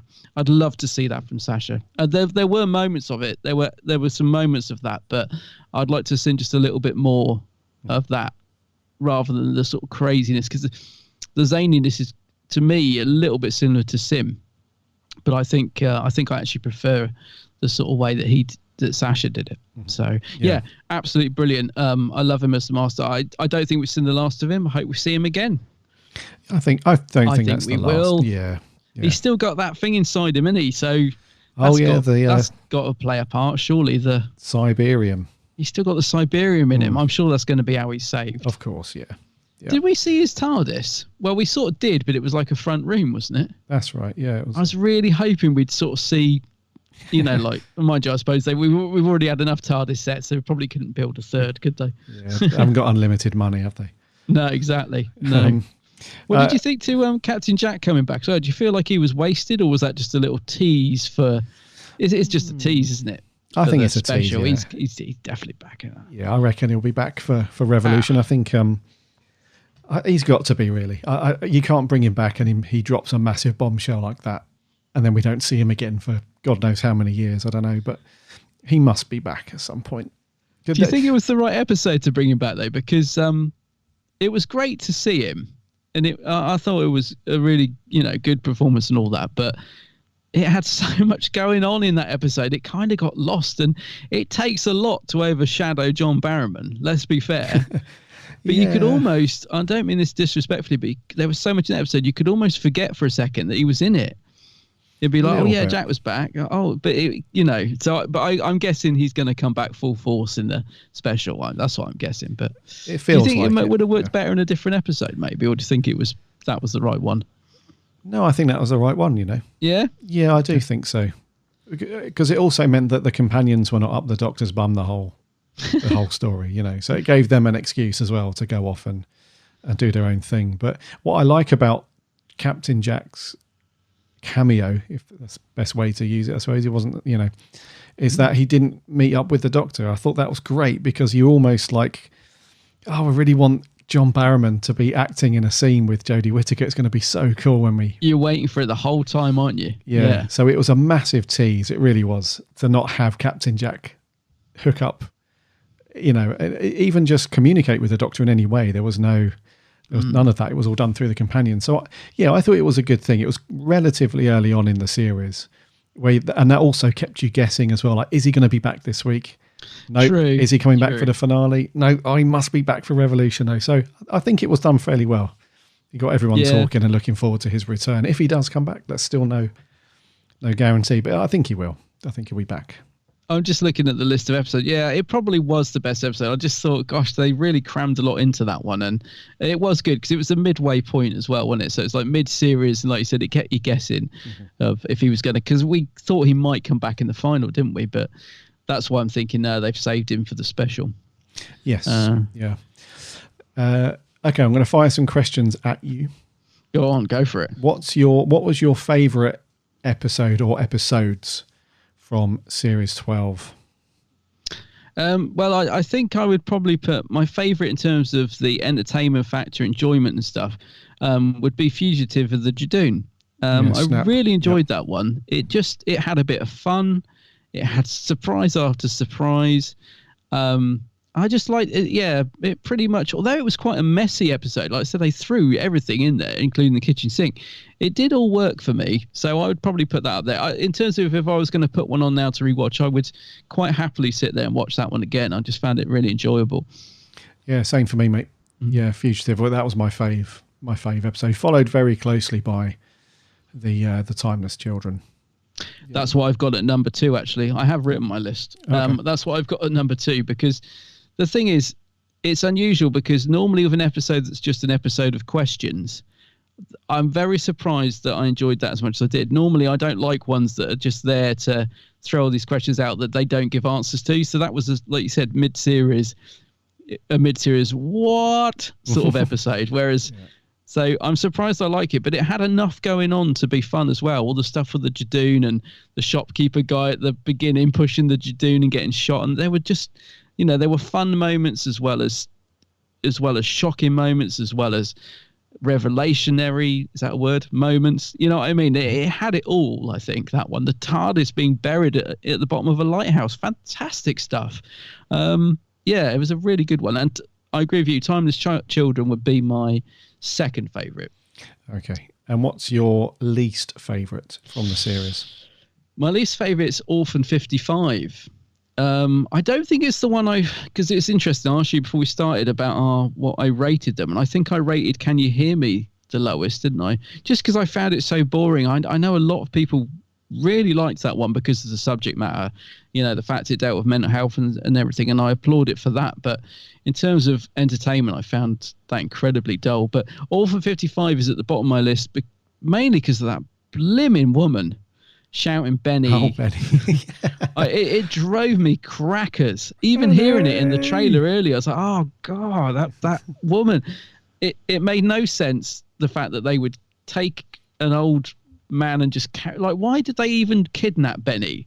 What was the point of it? Why carry a guy around who's supposedly got a blimmin' canister carrying around with him? It made no sense. It was just a run around, boring, annoying episode that I probably won't watch ever again. There was just so much in it that didn't make sense to me, Yeah, well, I'm with you on that one as well, mate. That was my least My least favourite. Let's get this straight. None of these were terrible. It was a step up from Series 11, but just in terms of sort of ranking these, I guess, the Orphan 55 would be at the bottom. And I'm guessing your next one up from that, so your second least favourite would either be Can You Hear Me or Praxeus? Yeah, Can You Hear Me is my next least favourite. I know a lot of people probably be a bit disappointed to hear that. I think in many ways it was quite an important episode in terms of its subject matter, but I'm putting it at the bottom because I just found the resolution ridiculous. It tied up within seconds. It felt like the villain was just a secondary story that was there just to carry it. It didn't do anything for me. As I said, totally applaud Doctor Who dealing with the mental health issue. I think that was dealt with quite well. So in some ways, I'm sorry to put it at the bottom. But in terms of watching it again and finding it entertaining, I was bored rigid by it. So that is at the bottom. Praxeus is above it because although I don't think it was particularly strong, I think the first 20 minutes were great. I remember thinking like, oh, this is drawing me in really nicely, this story. And then it just lost it for me, especially was that the one that had the exposition at the end, or was that Orphan 55? That was Orphan 55, wasn't it, where she turned to the camera. But yeah, those are my three that didn't really work for me. Anything above that, though, I'm looking at my list now, everything above that I think is pretty decent. Those are the only three that I probably wouldn't be in a rush to watch again. But the rest, if you put them on now, I'd probably quite happily sit there and watch them. Okay. Yeah, nice. Don't think there's anything else that I really had a major problem with apart from those three. Yeah. Our lists are very similar by the look of it. Yeah, almost the same even. Okay. Well, I put Skyfall in the middle. Yeah, me too. Yeah. Because I thought that was a great opener. Really good. Yeah. But some of the episodes further in were a bit stronger. Yeah. Yeah, definitely. Yeah. All right then. Is there anything you want to mention before we put a score on the overall thing? No, I mean I did a sort of list of pluses and minuses. I feel like Segan's music I'm very torn on. Oh yeah, I was going to say I wasn't impressed at all, mate, with this one. No, I'm torn because I found it quite bland. But on the other hand, I often quite like it when a music score underlines what's going on rather than stands out. But I think that you've got to get a balance right there. And I don't know that Segan did really. A lot of the time it did feel he was a bit on autopilot, this series. I just wish he'd change up the sounds a bit. You know, there's a lot of the time you can almost predict when there's a certain piece of music like this, you know, when someone's just talking, there's like a little sad moment. There's this sort of, there's this keyboard sound that he just brings in every single time. I can't explain it very well, but hopefully you know what I mean. It's just that, and you're like, oh, it is. Yeah, we get it. Like, just use something else. So yeah, I wasn't overly impressed with the music this series. Like as we said, the soundtrack's coming out soon. I'd be interested to hear it because nothing stood out for me at all. I remember when Series 11, we were quite excited. We're like, oh, I really loved that bit when Jodie was making the Sonic and the music. I'm really looking forward to the soundtrack to hear that, you know, without any, you know, hear it clean and hear it as it should be. But there's nothing in this that I'm sort of particularly looking forward to hearing. To be honest with you, I can't think of any scene where I thought, oh, I love that bit of music. Can't wait to get that on the soundtrack, if you know what I mean. Yeah, same for me, mate. I just wasn't impressed really with this series soundtrack. Not really. No. So I think really, yeah, apart from the exposition and the Sonic being overused, those are my sort of main things I would love to see ironed out in the next series. I think the Sonic's just getting ridiculous now. And yeah, it's just, I get that it's a plot device to move the story on quickly, but I don't know. I think it's also quite lazy sometimes to use it for everything. So it's too much Sonic, too much exposition. Those are my negatives, and the music a bit. But my pluses, just to sort of wrap up, would be I thought the development of Jodie is going down the right direction. Good. Production values still look amazing. It still looks like the BBC are pumping money into it, which is great. I hope that continues considering, you know, the ratings or whatever. But it's nice to see Doctor Who looking so good. And yeah, just the Master as well. I had him down as the, you know, that was a great reveal and really brought something to the series. And I think it really upped the game. In terms of the Doctor and the Master together like that. So, because we've had the Doctor, the Master and Cybermen together quite a lot So you could think that would be boring, but I think it still worked. So I liked all that. Probably the scariest Cyberman we've seen as well. The guy in Ashad. Yep. Yeah. God, he was terrifying, wasn't he? It's great. I mean, that was, the design and everything. This series has been really, really good as well, I think. So production value is just fantastic. Yeah, I agree, dude. Doctor Who has not looked this good in terms of cinematic feel, and they all look. I mean, we had it with Matt Smith from Series 6. Really, they all started to look like mini films, mini movies. But in terms of sort of visual fidelity and how it looks, and the production value is very, very good at the moment. And so to sort of finish up before we do score, I would like to ask you though, where would you like to see us go in Series 13? Where would you like to see the series go from here? Because I think we're in quite an interesting. We've been left in quite an interesting place. I think the Doctor's got all this new knowledge. I'm hoping the Doctor's not invincible as well, because that is the other thing I don't like about the. I know she's not, but that's the other thing I didn't like about the reveal, is it kind of feels like the Doctor's a bit invincible now, and I don't like that. But anyway, sorry, where do you feel like the show should go from where we've left off? I feel like, look at my notes here. There are three things really for me. The first one is I hope they continue with this timeless child thing. So you mentioned the Doctor being invincible, but it feels more like the Doctor's eternal, because I think she can still be killed, but as long as she's not injured too badly, she can regenerate. Well, from the sounds of it now, just unlimited amount of times.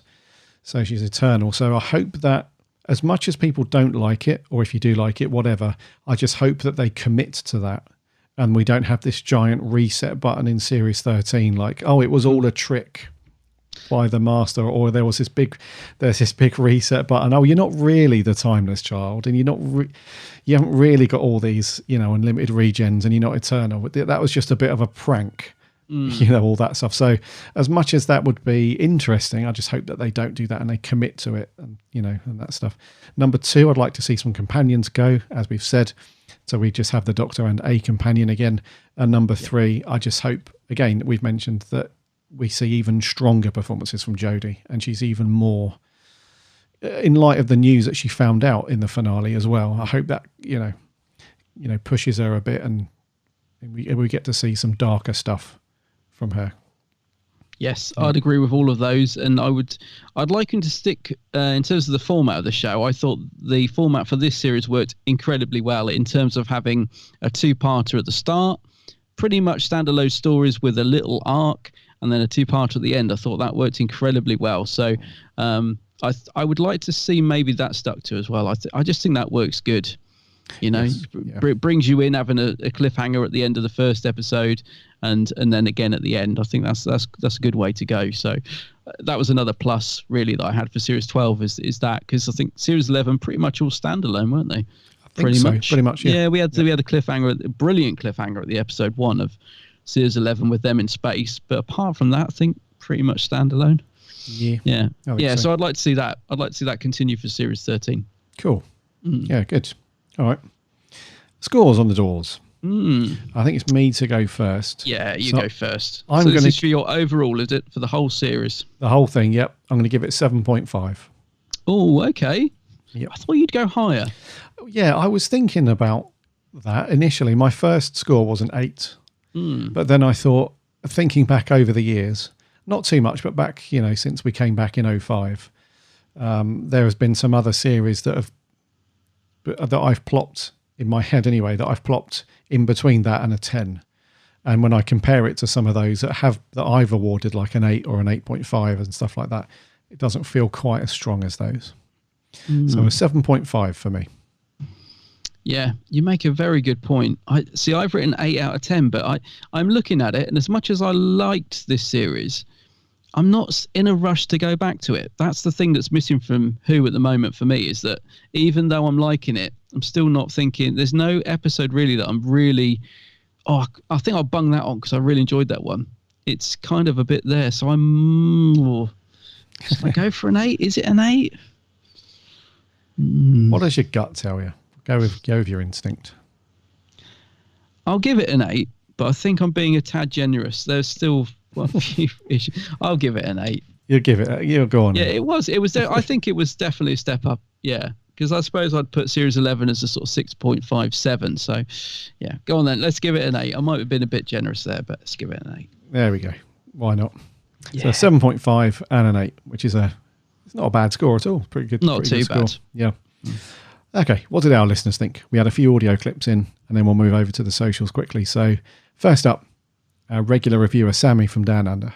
Hey Gary and Adam, Sammy Satine here. So, Series 12. Well, on the whole, whilst a step up from Series 11, it didn't do very much for me. There was no interesting characters with depth, flaws, and relatability. Also, interesting storylines like Smile, Midnight, Time Heist, Blink, to name a few. Also, more interesting monsters. Seriously, come up with some new ones that are based on the kinds of fears kids would have, because that is what makes the Autons, the Vashnarada, and the Weeping Angels, to name a few, scary. I want to feel something again. And if you can't do at least 2 of those things, then I'm just going to have to wait for you to leave Chibnall before I get some fairly basic things. I really want to like your hero, but so far you've got a lot of work to do. And I hope this helps. See ya. Oh dear. Yeah, Sammy has not been enjoying this series at all. No. So no score from Sammy, just do better. Mr. Chibnall, yeah. Thank you very much for your opinion though, Sammy. It's all good. Time Lord 0902. My review of season 12. I found that this season is still too preachy. Too much exposition. Too much use of the Sonic. Too many companions with not enough development. It just does not feel at times like Doctor Who. Jodie Whittaker is playing Doctor Who, but she doesn't feel like the Doctor. And what's the point of bringing back Gallifrey and doing this whole retcon? It feels so unnecessary. What's wrong with just it being a madman in a box, having various adventures? Even a few solo adventures would be great. In 1989, I was heartbroken when the show went off the air. In 1996, I got my hopes up with the Paul McGann movie. In 2005, I was over the moon when Doctor Who came back. I will continue to watch Doctor Who because I've been a fan all these years. But honestly, like the one reviewer says, even if it was cancelled, I just don't care. I really honestly don't care. And that doesn't make me angry. It just makes me sad. You guys have a great one. Cheers. Oh dear. Another one not so impressed. Actually, there is one thing I really wanted to mention in the review and I've forgotten. I've just been reminded. It's about the preachiness. They were a bit in your face this series for sure. That's one of the things, again, I think in terms of the writing, they could have made some of it more subtle. It did feel at times that it was really being sledgehammered in, especially the scenes where Jodie would just talk to the camera and literally preach. So absolutely agree with that. No, I agree, mate. It was a little bit on the knuckle sometimes, wasn't it? So, yeah. But again, thank you very much for your opinion on that, dude. Let's move on. George Puddy. So yes, hello guys. Just thought I'd apologise for my audio clip last week. Obviously, I didn't enjoy The Timeless Children, and I did come across a bit angry in my review. I must have recorded it on a bad day, but listening back to it, I did sound a little bit hostile, which I apologise for. That was obviously not intentional, and I still enjoyed your show last week despite the fact you had differing opinions to me. But yes, Series 12 as a whole I thought was a massive improvement on Series 11. I don't think it was an amazing series, it wasn't a terrible one either, it was just a solid series, similar to the likes of Series 10 and Series 7, just a solid run of episodes. Obviously, I didn't enjoy The Timeless Children, and I didn't really enjoy Can You Hear Me either. But other than those 2 episodes, I thought the episodes were just pretty solid, with Nikola Tesla's Night of Terror and Spyfall being standouts for me, personally. And I think the biggest highlight of the series, along with Sacha Dhawan's master, was easily Jodie Whittaker. I didn't enjoy her much in Series 11 because I thought the writing was particularly poor. However, they certainly stepped it up in Series 12, giving her a lot better material to work with, and Jodie shined and just showed what a good Doctor she can be when actually given good material. So yeah, Series 12 was an okay series, Timeless Children and Can You Hear Me aside, just a solid run of episodes with a much improved 13th Doctor, and gave me my favourite 13th Doctor episode in Nikola Tesla's Night of Terror. That was not a bad episode, that one. Thank you, George. No, absolutely no need to apologise as well. Believe it or not, we enjoyed your review, although our opinions differed. We like it when people are speaking from the heart, whether it be good or bad. So sometimes it's best to, the first review is the honest review. So don't feel bad about it. It was what it was, mate. Absolutely. Yeah, don't worry about that. We appreciate all your opinions, as Adam said. So thank you for doing that as well, dude. Moving on. It's our cheeky chappy, Mr. Alex Kingdom. Hello, Gary and Adam of the Big Blue Box podcast. How you guys doing? Now, you guys have asked for a big thing this week. You've asked for an entire review of Series 12. And I was thinking to myself, how can I fit this within a minute or two? And I thought, that's easy. I'm just going to make a noise for every episode of the series. So get ready. This is going to be the best Series 12 review you guys have ever done seen. No offence to any of the people beforehand, but this is the way you guys should review each week. Just make one noise. So here we go then. Spyfall Part 1. Way! Spyfall Part 2. Way! Orphan 55. Ooh. Nikola Tesla. Yeah! Fugitive of the Tadoon. Yes! Praxeus. Can you hear me? Ooh. Haunting of Villa Diodati. Yay! Ascension of the Cyberman. Yay! The Timeless Child. So if you guys couldn't gauge from that, and I really don't know how, I really enjoyed Series 12. Sorry about that. That was really bad. But I really enjoyed Series 12 as a whole. A massive step up from Series 11.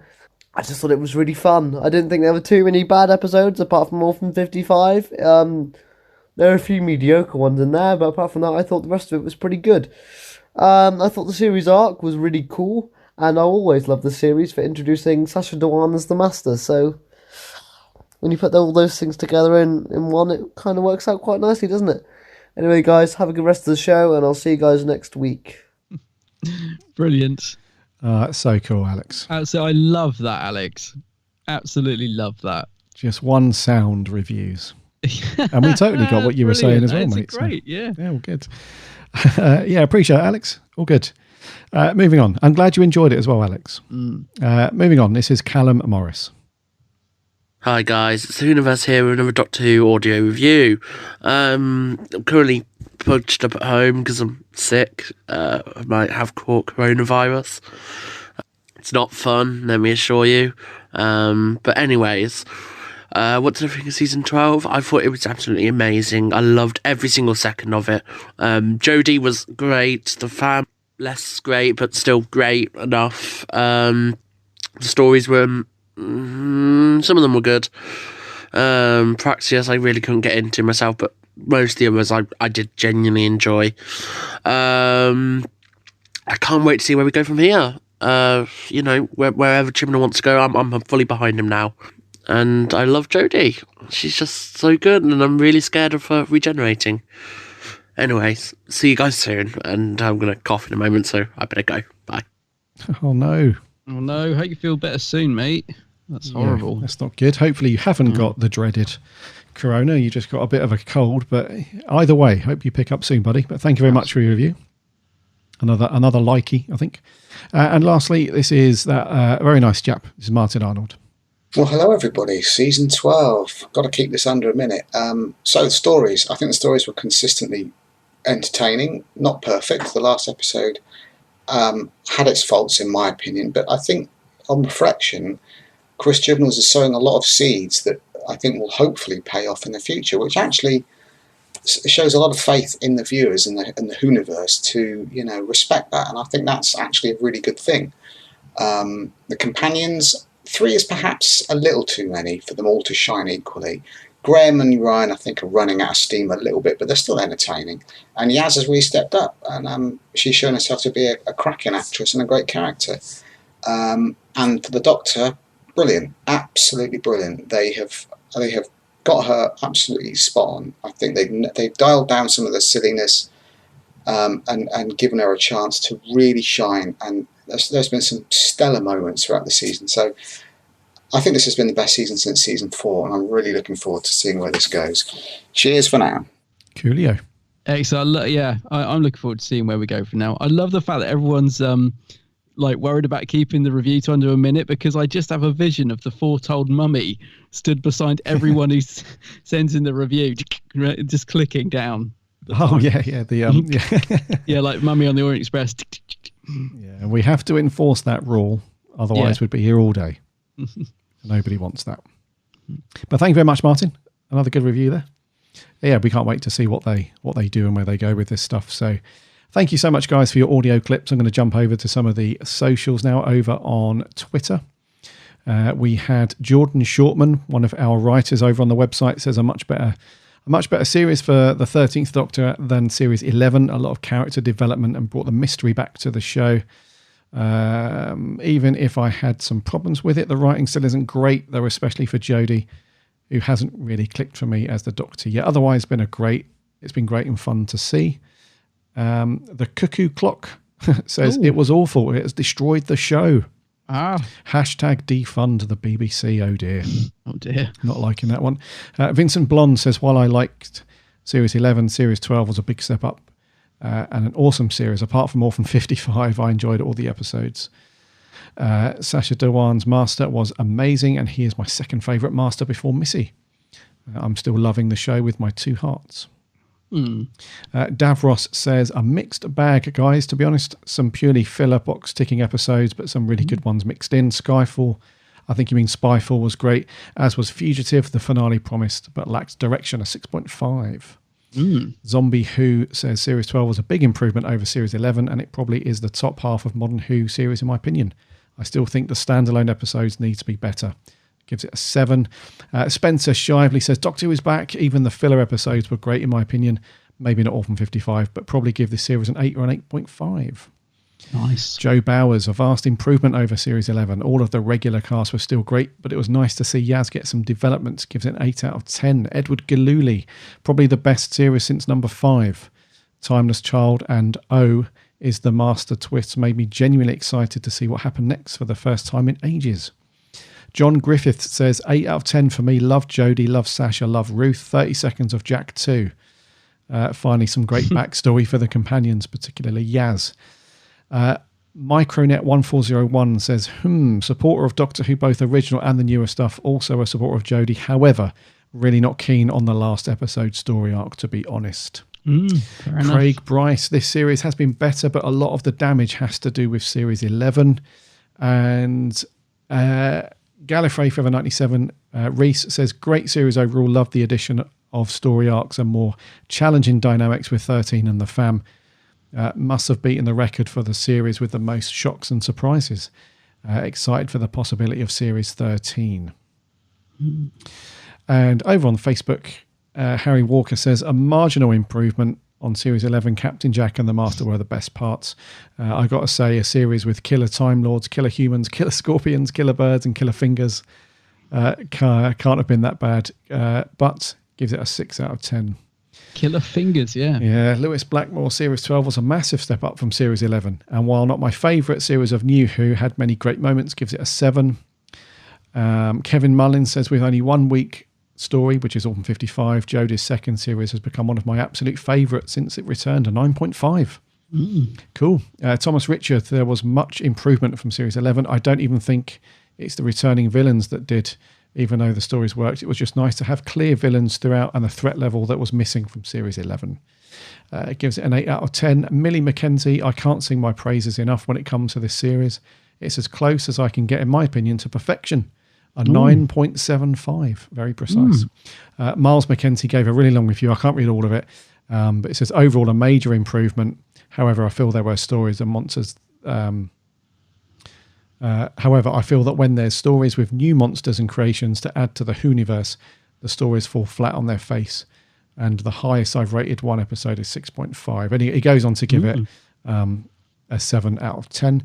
Charlie Turner, a bit of an improvement over S11, but it still has its flaws here and there. One highlight being Jack's return, and another being the Master's return in Spyfall. And lastly, Rob Doyle says a big improvement over Series 11. Jodie seems to be getting into the role, and there's time she is the Doctor. And he goes on to give it a 7 out of 10. So if you guys want to read the full reviews from all of our listeners and so on, make sure you follow us on Twitter and Facebook. You'll be able to jump in as well and chat to our reviewers and stuff. But thank you so much, guys, for all of your reviews and thoughts and stuff. It's the coolest part of the show for us. Indeed. Next week, Bud, we're back to our regular rotation. So it's Classic Who. What have we got? Classic Who, yeah. And as I said earlier, I was convinced we'd already done this one, but we haven't. And it's a Pertwee classic. It's Inferno. Inferno, cool. Inferno, yeah. A bit of Pertwee, lovely. Indeed. Indeedy, yes. So we'll be asking for your reviews for that next week. So make sure you get it watched and ready. And rightio, Bud. I think we're going to wrap there for 259. All right.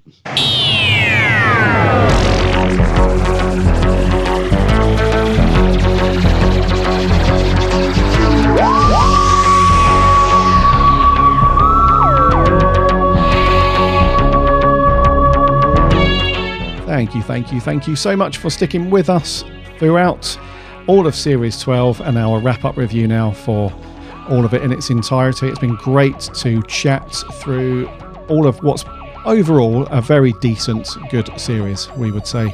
As we expected, some division there, some scores not quite high and people not really feeling it, but on the most part I think people appreciate the improvements from Series 11 and Jodie's performance and the Master and all that stuff. It's pretty good, so we can't wait for next year for the show to return to see what they're going to do with all that stuff. Next week, as Adam said, it's Inferno, the third Doctor, so make sure you get your DVDs out and give that a watch, because we'll be asking for your thoughts and reviews on that one. In the meantime, head over to the website bigblueboxpodcast.co.uk. You can listen to all of our shows on there, plus you can read all of the cool articles that our writers put out each and every week. There's also links there to go off to the various podcast networks and apps, so you can subscribe to the show. Or just do a search in whatever app you listen to, the Big Blue Box Podcast. You'll find us on there somewhere. Just give us a sub. That way you don't miss a show and it lands every Friday morning. And we're on the socials as well, Instagram, Twitter and Facebook. Just do a search for us. Or again, there's links on the website. Everything's there. Connect with us. Give us a like and a follow as we chat Doctor Who each and every week. And remember to follow my co-host on YouTube, The Geek's Handbag. Indeed. Give Adam a follow over there. Plenty of excellent videos to get stuck into. Just make yourself a cup of tea, get comfy, and dive into all of Adam's videos. Loads of cool stuff. And Adam's also on the socials as well, under the same name, The Geek's Handbag. So give him a like and a follow over there too. Until next week, Bud, for 260. Wow. We're rattling through these. Yeah. For 260 next week. I'll see you then. My name's Gary. My name's Adam. And remember... Allons-y.